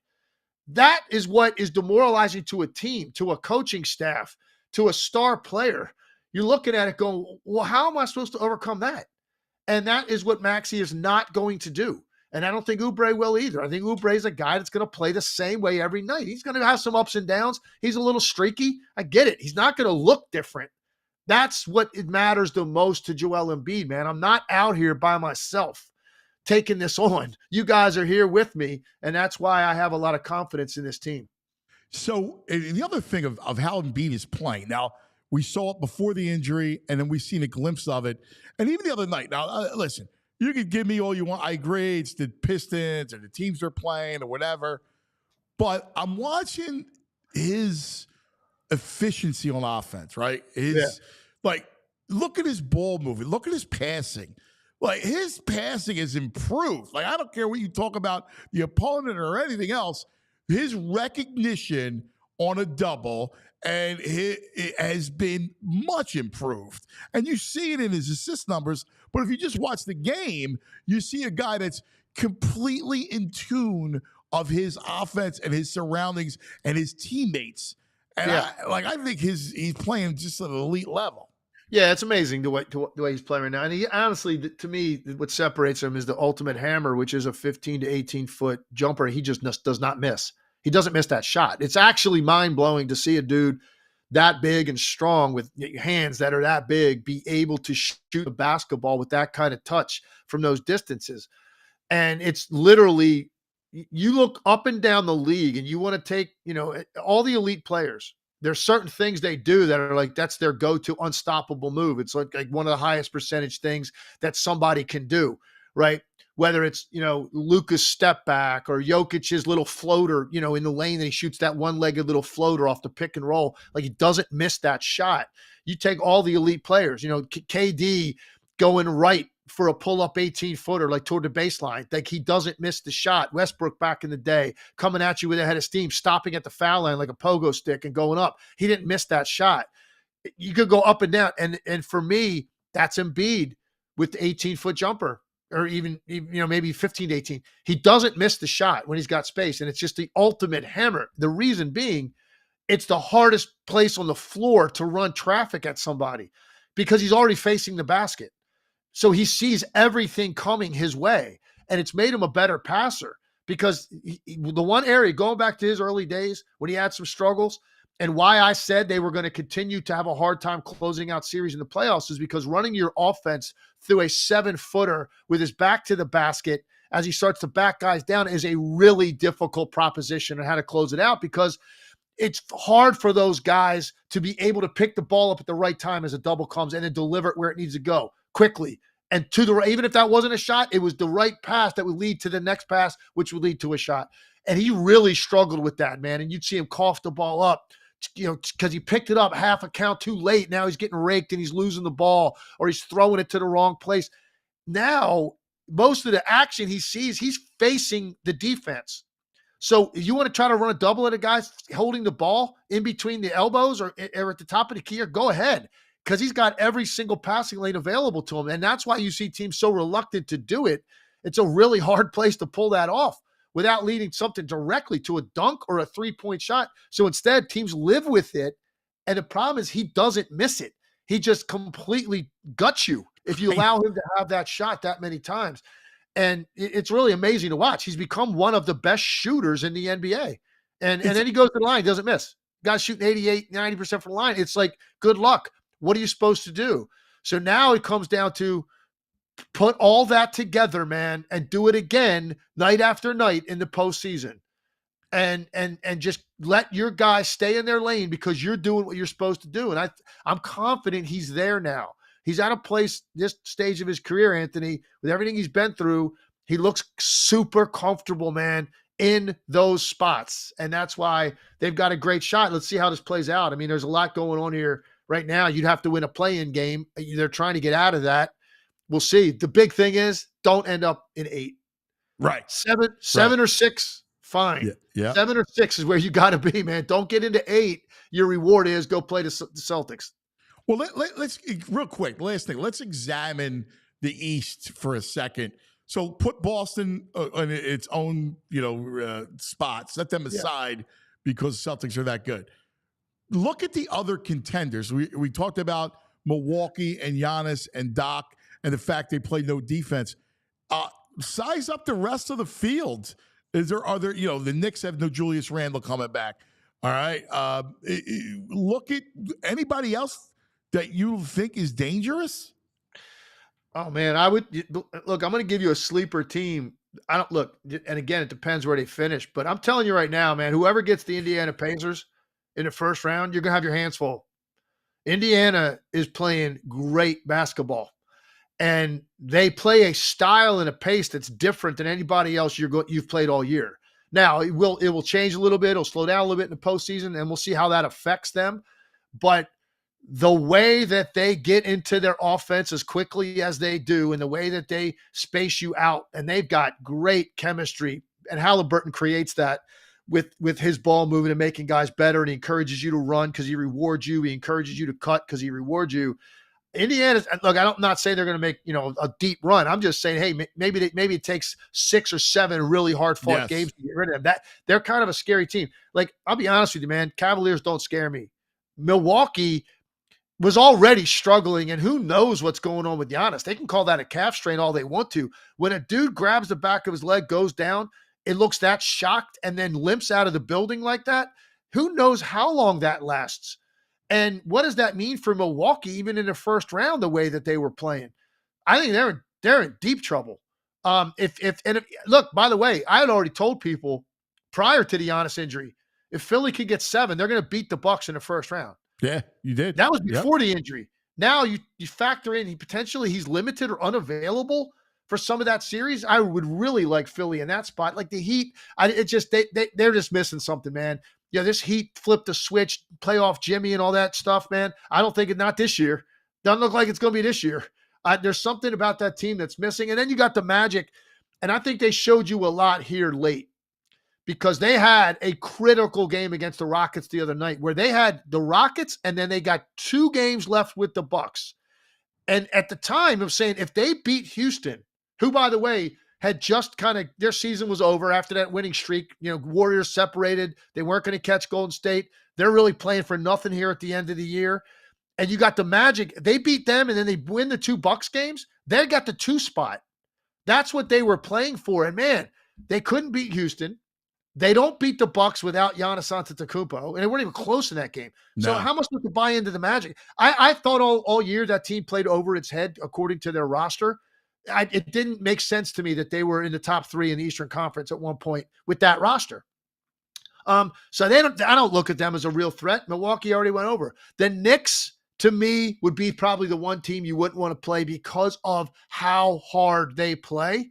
And I don't think you can really come up with anything that's going to get Brunson off his game. I think he's too strong. He's too smart. He doesn't rely on having great shooting nights. Like, he finds ways anyway because he gets to his spots, even on nights if he's not shooting the ball well. I think he can control a game offensively, and then they just absolutely turn it into an alley fight. So for me, the Knicks might be the team that would be that next threat. I think Philadelphia might represent the biggest threat to the Celtics. The Knicks would probably be the team out of that group that I would say would be second. I just don't buy into the Bucks. I don't buy into the Magic. I don't buy into the Cavs. And I think the Pacers are fun and dangerous, but probably don't have enough. That's why it's leg day, man. Like, you just rattle it off, baby. Big week. This is great, man. This is great. This is my time of year, man. We got some big ones tonight too. Like every night, these games are so meaningful in the NBA. We had a big one last night, Minnesota, Denver. That was a great game. Yes. Denver ultimately now looks like they're going to lock up the one spot, and that's going to be interesting because I love Dallas, as you know. I love Dallas, but now Dallas is probably going to, if they beat the Clippers in the first round, which I think they will, they're going to end up with Denver in the second round. And I thought that was potentially a conference final matchup. So that will be very interesting if we get there. But Denver last night, I think, locked up home court for the Western Conference playoffs. Yeah, and you know what? I watched that game. That was a great game. That's two teams that laid it on the line, man. Yeah. And ultimately, it's what I've said about Denver, man. You get them in a one possession game, 6 minutes to go. Nobody in the league gets better quality of possessions offensively than the Denver Nuggets do. That's because like with those two guys, yeah, and like the way they're built, which is so interesting for the Sixers because like you keep talking about with Tyrese and Joel, they're almost better off as a two-man star team and filling in. I almost think that's a better recipe sometimes than having three and then asking the third to kind of, I completely agree. I mean, look, It can work. Like it worked for Miami with Bosh, who was willing to completely alter his game and sacrifice offensively, and it worked. Kevin Love did that to a certain extent in Cleveland. But I think a big difference there is, the two guys you asked to sacrifice in those situations were power forwards that weren't going to be primary isolation ball handlers, and that's not how they operated. So that transition was easier to be able to do that. And they shot the ball well enough, and in Bosh's case, extended it out to the three-point line. Love already had that in his arsenal, but it was like, okay, you guys going to be comfortable not running the offense to you in the low post, which is what they got in Minnesota and what Bosh had in Toronto. And they said, fine. When you're asking the two of those guys that are perimeter players to get their thing on their own, and now one of those guys has to sort of take a back seat, just look at Phoenix, look at Bradley Beal. You don't recognize Bradley Beal. The guy averaged 31 points a game in Washington, and now you watch him because he's not a point guard, but he doesn't get nearly as many opportunities.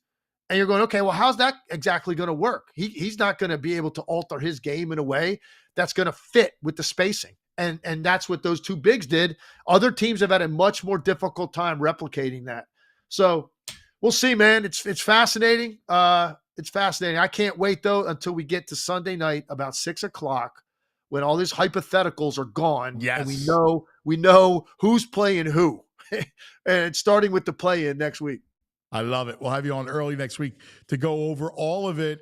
And you're the best, buddy. Hey, man, I love our basketball. It's like we go to basketball school with you. It's fantastic. All right. I love it. That's Appreciate you, brother. Love our Tim Legler conversation, camp. man.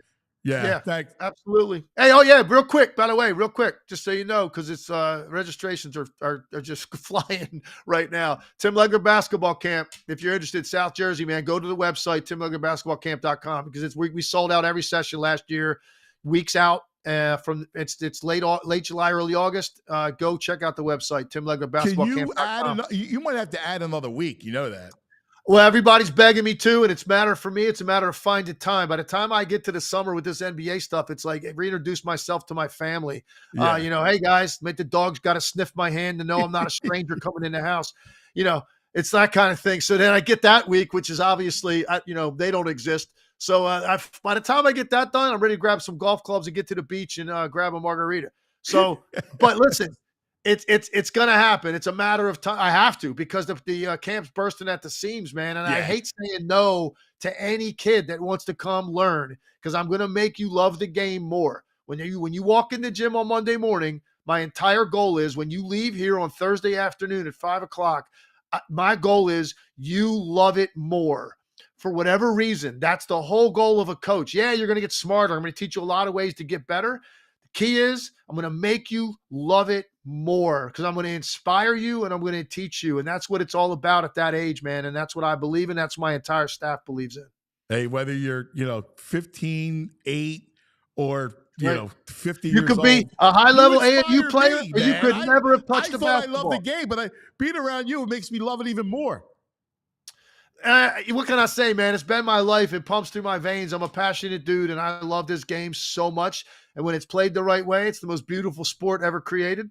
And I try to pass that on, man. That's my goal and mission in life, is to pass it on to younger players, because I want it to be in good hands. Because it's played the right way, there's just nothing better. You're the best, brother. Thanks, buddy. We'll talk to you All next week. Love you, man. All right, man. The best. Tim Legler. Leg day. I love leg day, man. We geek out. But like everything he said, it is what it is. Like, he truly believes it. Like, and he's infectious in how he does it. All right. Let me tell you about a little Ollipop action. Ollipop, the world's first functional soda. Is there such a thing? Yes. Like my kid, like Massimo's, I got to get him off the bubbles, man. He loves his soda. He loves, right? And like all this stuff. And then I thankfully found Ollipop, because like we would get a traditional soda in, and the next thing you know, my wife would go, where's the whatever? I can go for one. It's all gone. Massimo drank like he's crazy. So now I go, have at it, buddy. Ollipop, 2 to 5 grams of sugar, 9 grams of fiber per can. It's the benefits of plant-based fiber, prebiotics, other botanical ingredients to support gut health. So it's good for Massimo, all right? And it's good for you, and it tastes good.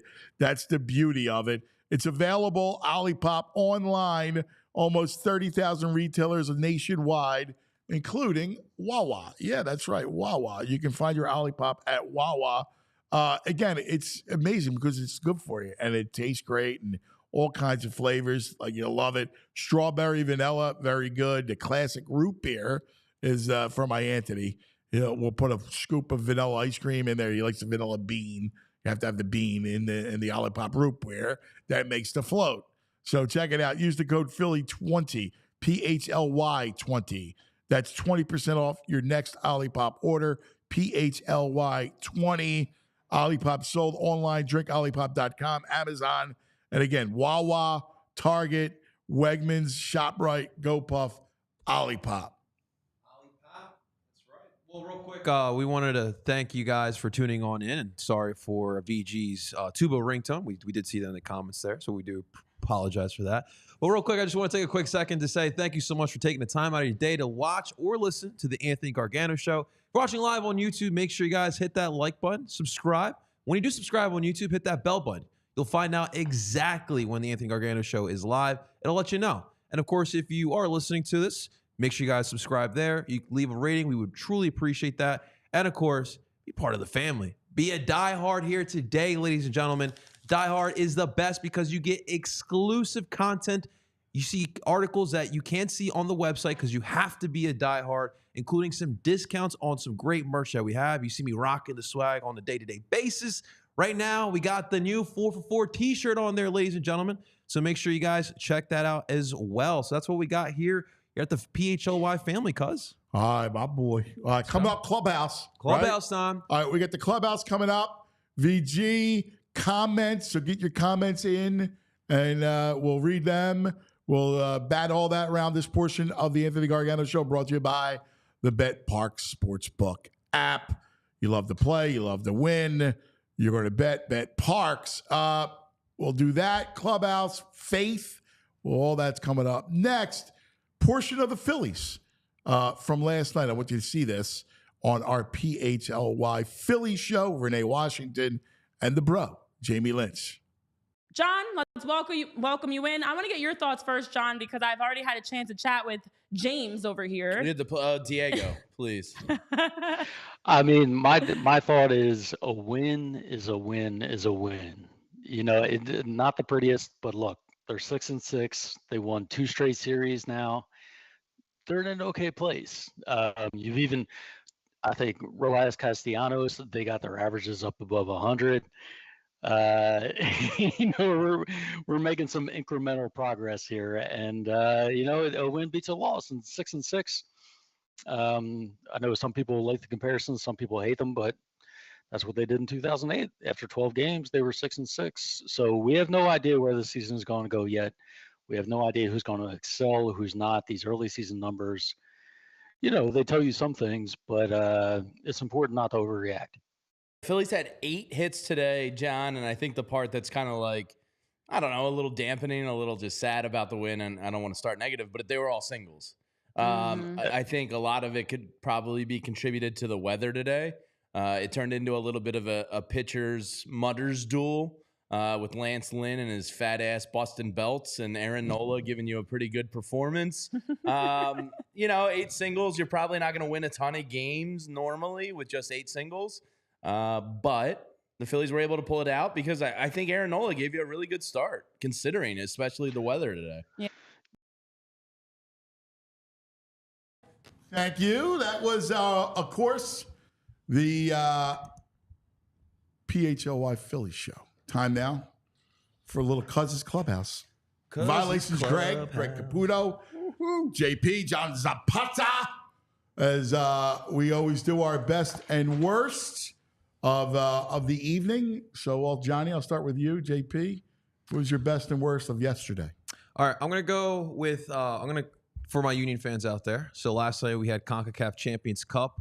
Listen, I love Mexican soccer fans. They are so animated. So it was important because it was Monterrey in Mexico versus Inter Miami in the Champions Cup. If Monterrey won, they move on to the semifinals. But we have to root for Monterrey because if they win this championship, if they win this tournament, the Philadelphia Union will qualify for the FIFA Club World Cup. And there's potentially $50 million up for grabs. Wow. So shout out to Monterrey. Not only did they win, but the troll job on the GOAT Lionel Messi, it was beautiful. So when they won, obviously, you know, the rivalry between Messi and Ronaldo. There's a bunch of Monterrey fans in the hallway doing the classic Ronaldo celebration, the Soo! And just the troll job was absolutely spectacular. So big shout out to Monterrey. That was great. Give us that spot in the Club World Cup, too. I'm going to go with Monterrey. All right. VG, the best of yesterday. Well, legs got me so fired up for basketball, man. So it rolls into my best. The best is the Giannis news. I don't want Doc to have any excuses when we roll through Milwaukee. So I'm glad he's just missing the regular season. Looks to be a calf strain, and I'm super stoked he'll be back for the playoffs when we roll through Milwaukee. I like it. I like it. All right. Worst, JP. It depends on how you look at this. I'm going to go with the NHL and the Arizona situation. Oh, God. I know some people would like to see the Coyotes leave Arizona. I particularly don't. I think that hockey can work in Arizona. I mean, just look at Austin Matthews right now, the star of the Toronto Maple Leafs. If you didn't know, my man is from Arizona. So listen, hockey does work in Arizona. You have to do it the right way. And I just don't know how for all these decades they haven't been able to figure it out. But the NHL is planning for not only an Arizona schedule next year, but also a Utah schedule in case they do relocate. Super weird. Utah. Hockey in Utah. The Utah Coyote? I guess they'd have to change the name, right? They'd have to change the name, Right? yeah. Can't be the Coyote. We're a Coyote in Utah? Although those I don't know. Coyote uniforms that they have now, I Mountains. love I don't that. know. Yeah. Coyotes everywhere. Mountain Lion. You can go Yeah. Mountain Lion, you know? I don't know. God. Utah. Crazy. All right. Worst. I think I can speak for a lot of people. There was nothing on TV last night. Like, aside Somebody, from some did you see the point? out-of-town games. So I was watching the basketball game. Somebody put up a great point about it was like me when the Phillies play in the day, and then here it is at night, and they had nothing to watch. Like you're right. It was this is sports time, right? Like so tomorrow we'll talk to TV Todd, but sports time. And there was nothing. I watched the Denver game. And if you have a significant other and they're not a sports fan, they find out there's no sports on. They're like, oh, free night, let's watch something. We must have spent an hour and 10 minutes going through every streaming service trying to find something that looked presentable that we could both agree on to watch.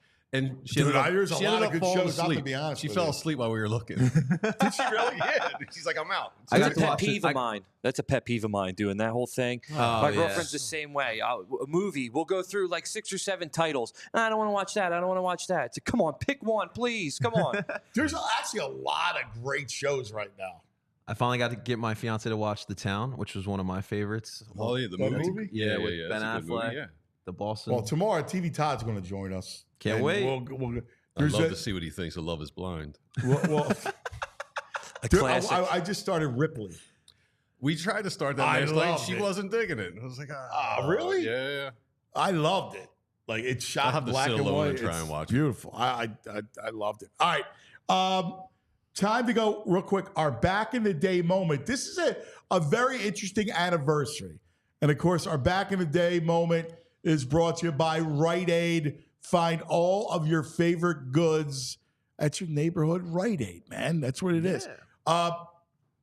Alec Bohm anniversary. Yeah, guys, that infamous moment, April 11th, 2022, and a tough time for one young Alec Bohm. He gives us the infamous quote, "I effing hate this place," in which obviously he turned around and had a solid 2 years since then, but that is a classic Phillies moment, especially in this era of Phillies baseball. I effing hate love this that. place. But you know what? The thing about the kid is he owned it. That was the Right? best Like part he's about like, it. yeah, man. And listen, you commit 3 errors in a game, and you know how it is. You're a third, and you just can't do anything right, and the crowd's booing you, and you're just like, I freaking hate it. We've all said it. Yeah. Like no matter like whatever it is, I hate you. Whatever job that you do, I'm sure you said it. Yeah, everyone has those days. And, Yeah. and the way he's bounced back ever since then, it's really been since that moment he's really turned it on. We can just get a little more power, but that was one of those fun moments for sure. Yeah. Just the utter disgust in his face. Yeah, yeah, when he yeah. It was so- real, man. He was so miserable in that It moment. came from the gut. Like it really did. It came from the gut. All right. So I want to get into this and let us know about the comments and what everybody's talking about. But I want to first go because we started the show talking about Howie Roseman, right? And faith. And so I'll give you, VG, you and I have long debated Howie. We've had our, ever since Howie and I did the show together. Yeah, I would call in on the regular and give him a hard time. Yeah, you know, you go, VG, here he is, VG again. This friggin' bastard. Now you're here. So I gave you the stats in case you missed it. Since taking over for Chip Kelly the last 8 years, you look at it, Chiefs 97 wins, 97-34. Amazing, right? Then it goes Dallas 82 wins, Saints 81, Green Bay and New England each 79, Seattle 77, and the Eagles 76. The 8 seasons, he's made the playoffs 6 times, 2 Super Bowls, 1 win. It's nice. Yeah. I mean, Nice. what do you want to say? It's nice. I like Howie 2.0 better than original Howie by far. Once they sent him, clearly once he's they a sent him better to the GM. closet, he came out, regrouped, did some work. My issue with Howie often is, well, first of all, I mean, he follows Andy Reid's basic thing of win the trenches, and that's a solid philosophy. I can't I was gonna say stand something wrong with that. Yeah, I can't stand his philosophy on linebackers, safeties, his talent evaluating on cornerbacks. He's great with the cap. I think he thinks he's the smartest guy in the room, which Derek Gunn referenced a little bit, and maybe he doesn't so much now. And I also feel like Howie's a little behind. He's always a step behind. Where we were asking for SEC, because he was trying to outsmart people with the JJW and those kind of moves.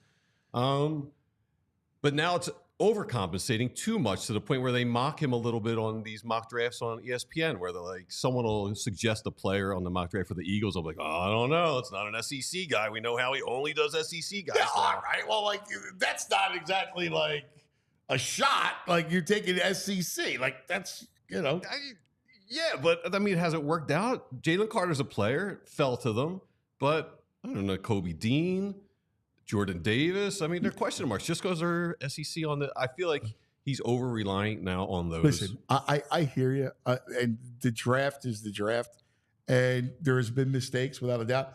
But I'm just judging him from 50,000 feet and saying, hey, look at the success, because it's not just draft, right? It's free agents, it's cap, it's trades, it's in-season signings. He is impressive with it. Always feels like he kicks the bill down the lane, but that bill never comes due, apparently. And he's really good at that, because I've been waiting for that bill to come due, and somehow it doesn't. When you look at like contention and records, I bet you the Steelers aren't far off that list. And like someone mentioned in the comments, they're always in contention. They're always in the playoffs, but they're not really contenders, the Steelers right now, and they haven't been for a while. I mean, the Eagles aren't contenders right now this year. Yeah, I don't think so. No way. No, They're not with that contenders. defense. Come on. I don't think they've done enough on defense at all. No way. They got no linebackers. I mean, McCaffrey's going to run wild and catch 110 yards on them every time they play. Wow, man, they're not even complete yet, and you're. I've seen the moves he's made so far, and their Band-Aids, except for Chauncey, they're kind of generic store brand Band-Aids he's been picking on the defensive side of the ball right now. Listen, I love defense too, and you know how I feel about that. But I mean, I want to see it completed the offseason, and B, I mean, I think they're a contender. First of all, they're the best team in the NFC East. By default, yes. Okay, well, whatever it is, default, not default. They're the best team in the NFC East. Right. So they're going to win the division. Yes. And they'll be in the playoffs. Right. And then once you're in the playoffs, you know, that's the whole point of it. The Steeler thing is stupid. Why? Because the Steelers were, Ben Roethlisberger was there, and that's why they were in the playoffs, right? Like, they had the whole thing. Well, they were in the playoffs last year. But they were content. Oh, that was a gift. Come on. That was a gift last year. Yeah, almost like the Eagles playoff run when they had the easiest schedule in the league. Agreed. Right. I thought that was a gift. Right. All right. And then the next year they were in the Super Bowl. Then they earned it. That was an easy schedule too that year, wasn't it? Okay, but they were in the Super Bowl. I mean, yeah. You can't have it all. Like, I got you. I mean, like success. They're not lucky that they're there. Like you make it sound like they're lucky. They're not lucky. They're consistent. I just don't.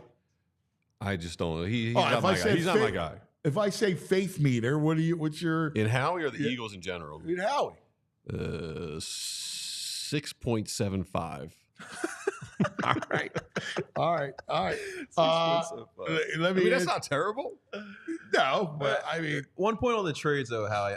If I can get no more in-season trades from Howie, that'd be great. They haven't been great as of late. I mean, Byard this year, Robert Quinn, Jannard Avery, Golden Tate. I look at some of these. He goes about 50-50 with the trades, I think. When you go back, I don't know what it is about the in-season ones though. It's just like Golden Tate was not a great one. They got some compensation back in the draft pick for that. My concern is nobody wants them picking offense in the first round. I want an offensive tackle. Howie and his staff, whatever evaluation they do for defensive players, just are not great in the first round. I'd like to avoid that. All right, let's go. I'll continue Eagles in faith, and I'll give you Sirianni. Well, he is Italian, and I am a self-made Italian. Nick Sirianni, 3.5. Wow. 3.5. 8. Fangio. 6. And I feel like the league may have passed him by a little bit. They needed Fangio like 2 years ago, I think. Well, what makes you come to that conclusion that the game's passed them by? Miami's defense did not look great last year. Did you see all the injuries that Miami had on defense last year? Everyone gets injuries. No. It was a completely extraordinary. The defense. Yeah, they had a lot. We talked about it like it was a story that Baldy and I talked about. He's got disgruntled players down there. Yeah. He's another Italian too, ain't he? Forget about the Italian thing. I'm just like, you come up with these these things that. Hey, I roll from the gut. I mean, all right, listen, that's why I do it. All right, I'll go Phillies with you. Topper. 7.5. What you got? Topper. Yeah. I'm gonna go with 8 with Topper there. All right. Dombrowski. I love Dombrowski. He's got the Taiwan Walker blemish, but other than that, I think he's been pretty spot on. 9. What you got? Yeah, I'm gonna go with a 9 as well. Dumbo's been solid as a GM there. Nola, JP. Oh, give me 5.5. Oh, 5.5. Oh, really? It's that clutch, you know. Like, look at the NLCS. Look at the World Series, Game 6 last year. Yeah, but Nola is going to give you. He's gonna listen. He's gonna pitch well through the rest of the regular season. He's gonna pitch well in the beginning of the playoffs. But we get NLCS time, World Series time. That's where I get concerned. That's where I'm going 5 What you points. got? Kind of on the other side. I go a solid 8, 8.5. Yeah, I think he's a nice. I would be an 8. Nice innings eater, and you have everyone's worried about velocity. He's not a high velo guy. He's got durability. I think he's solid. Is he worth the contract?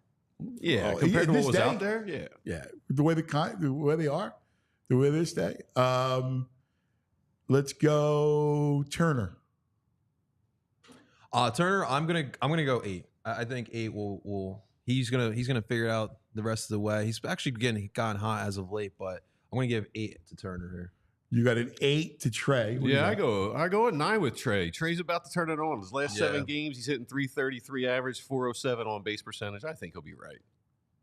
By the way, we have breaking news. Yeah, I'm shook right now. Wow. OJ Simpson has died. Eesh. OJ Simpson has died. I think back to that moment with the Bronco. Yeah. And I was on the road. I was covering an NBA. It was like an NBA finals, I want to say. Yeah, I think it was Rockets Knicks. Knicks, yeah. And I was covering that series. I was in a hotel room in Houston. And I'll never forget people. I remember going to the arena and I don't think I even realized it. And people were like watching the chase. Oh, the chase was the whole country was just glued to their televisions. Where were you? I had just graduated college recently. Was living with the folks. I was adopting a dog. I brought a dog home without even giving my parents the heads up. And they didn't even care. I brought a puppy home, and it was just like, yeah, whatever. Do you see what's happening on TV right now? Oh, it was unbelievable. Yeah. And especially what he had meant to the society, because he was like the perfect guy, like the great athlete, the pitch man. Those Hertz commercials. Right. The Like naked running gun. through the airport. Yeah. So You is know, actor. that 94 that chase? Yeah. I was born. No, it was like This one of those things. bastard. I was born. It was bizarre, man. It was like you don't think that there isn't like a sports icon that became, transcendent in pop culture who was a murderer. Yeah. Yeah. So real quick here, from the OJ account, it looks like the family tweeted from that account. Looks like this actually took place yesterday. It looks like OJ was battling cancer. And unfortunately he lost that battle yesterday. So that it looks like that did happen there yesterday. But yeah, it's crazy. Like the 30 for 30 was like a 3-part series. I thought that was really good. Just kind of seeing like the transition from OJ being this, great running back. He was one of the greats at that time to, obviously the taint that he put in his career with the Murder. The Murderer. The trajectory is wild because he was in like Naked Gun movies. I know. Oh, yeah. Everywhere. There's some of my favorite movies too. I love those. And then Naked Gun. even recently, it was bizarre.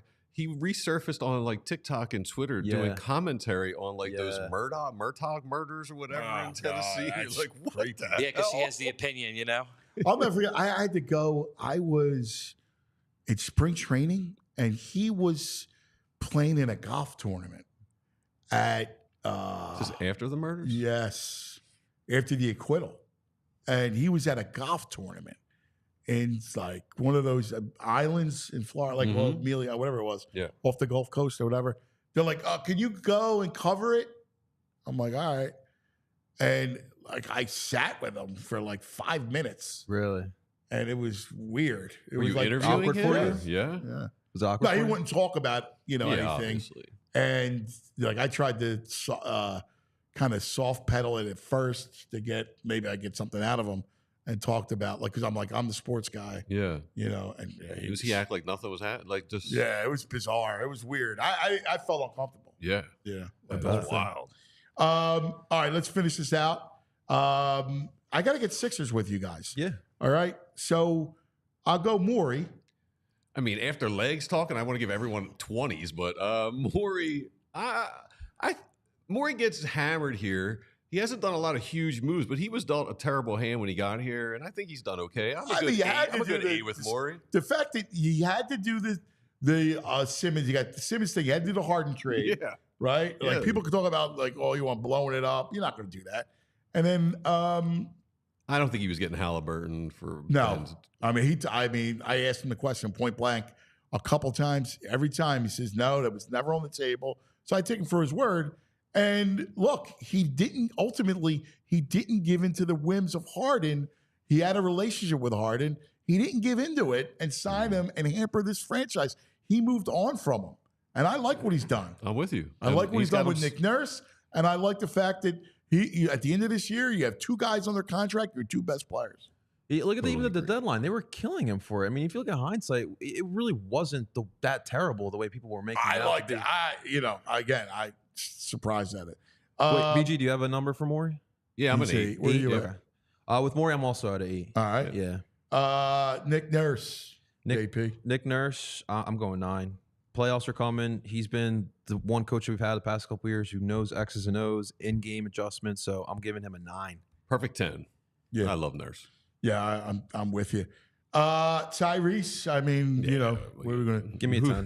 Who's not going to exactly 10? And then Joel. Yeah, 10. I mean, yes. love Joe. All right, yes, but listen. Listen. Pellegrini. Well, no, I mean, like little Vinny's coming out. I mean, I can't be naive. I have to think about the injuries. I mean, look at the past couple playoffs. Obviously, he's playing at a high level right now. When he's healthy, this is the best team in the East, in my honest opinion. So, I'll go. I mean, Boston's Boston. Boston's Boston, but Joe is Joe. I'll go 8. But the injury thing is definitely something that I'm going to keep in my mind. He's tough. Come on, JP. I was just getting faith. Don't bring in the injuries. No injuries. We already had it this season. We're good. We're clear for the rest. What are our friends saying online? Big love for the Sixers role players out there. A lot of talk. Everyone's excited about Ricky Council, Batum, Oubre. Yeah. Vision on Council is great. I love the name Reed Blank and Boat. That's good. Holy crap. I had legs today.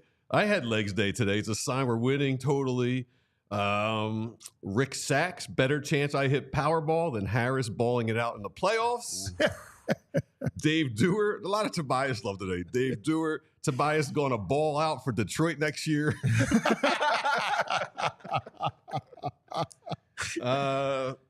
Dave P. Should be a ticker tape parade when Tobias leaves. So there's a theme in the chat room today. It was Tobias Day. The Oubre thing, though, is interesting because he reminds me of what Tobias should be offensively. You get from Oubre. I've been gushing over him for a That's while. why I brought up the legs. He's unafraid. Yeah. Unafraid. He's on a contract year. He just does not care right now. He's balling out. If it works, it works. But even when he misses, he's right back on defense. Yeah. When he's hot, he's hot. Yep. All right. Thanks to Andrew Frazier. Yeah, Andrew. Our producer. And, of course, the great Julia Hoff. Jules is going on a couple-day vacation.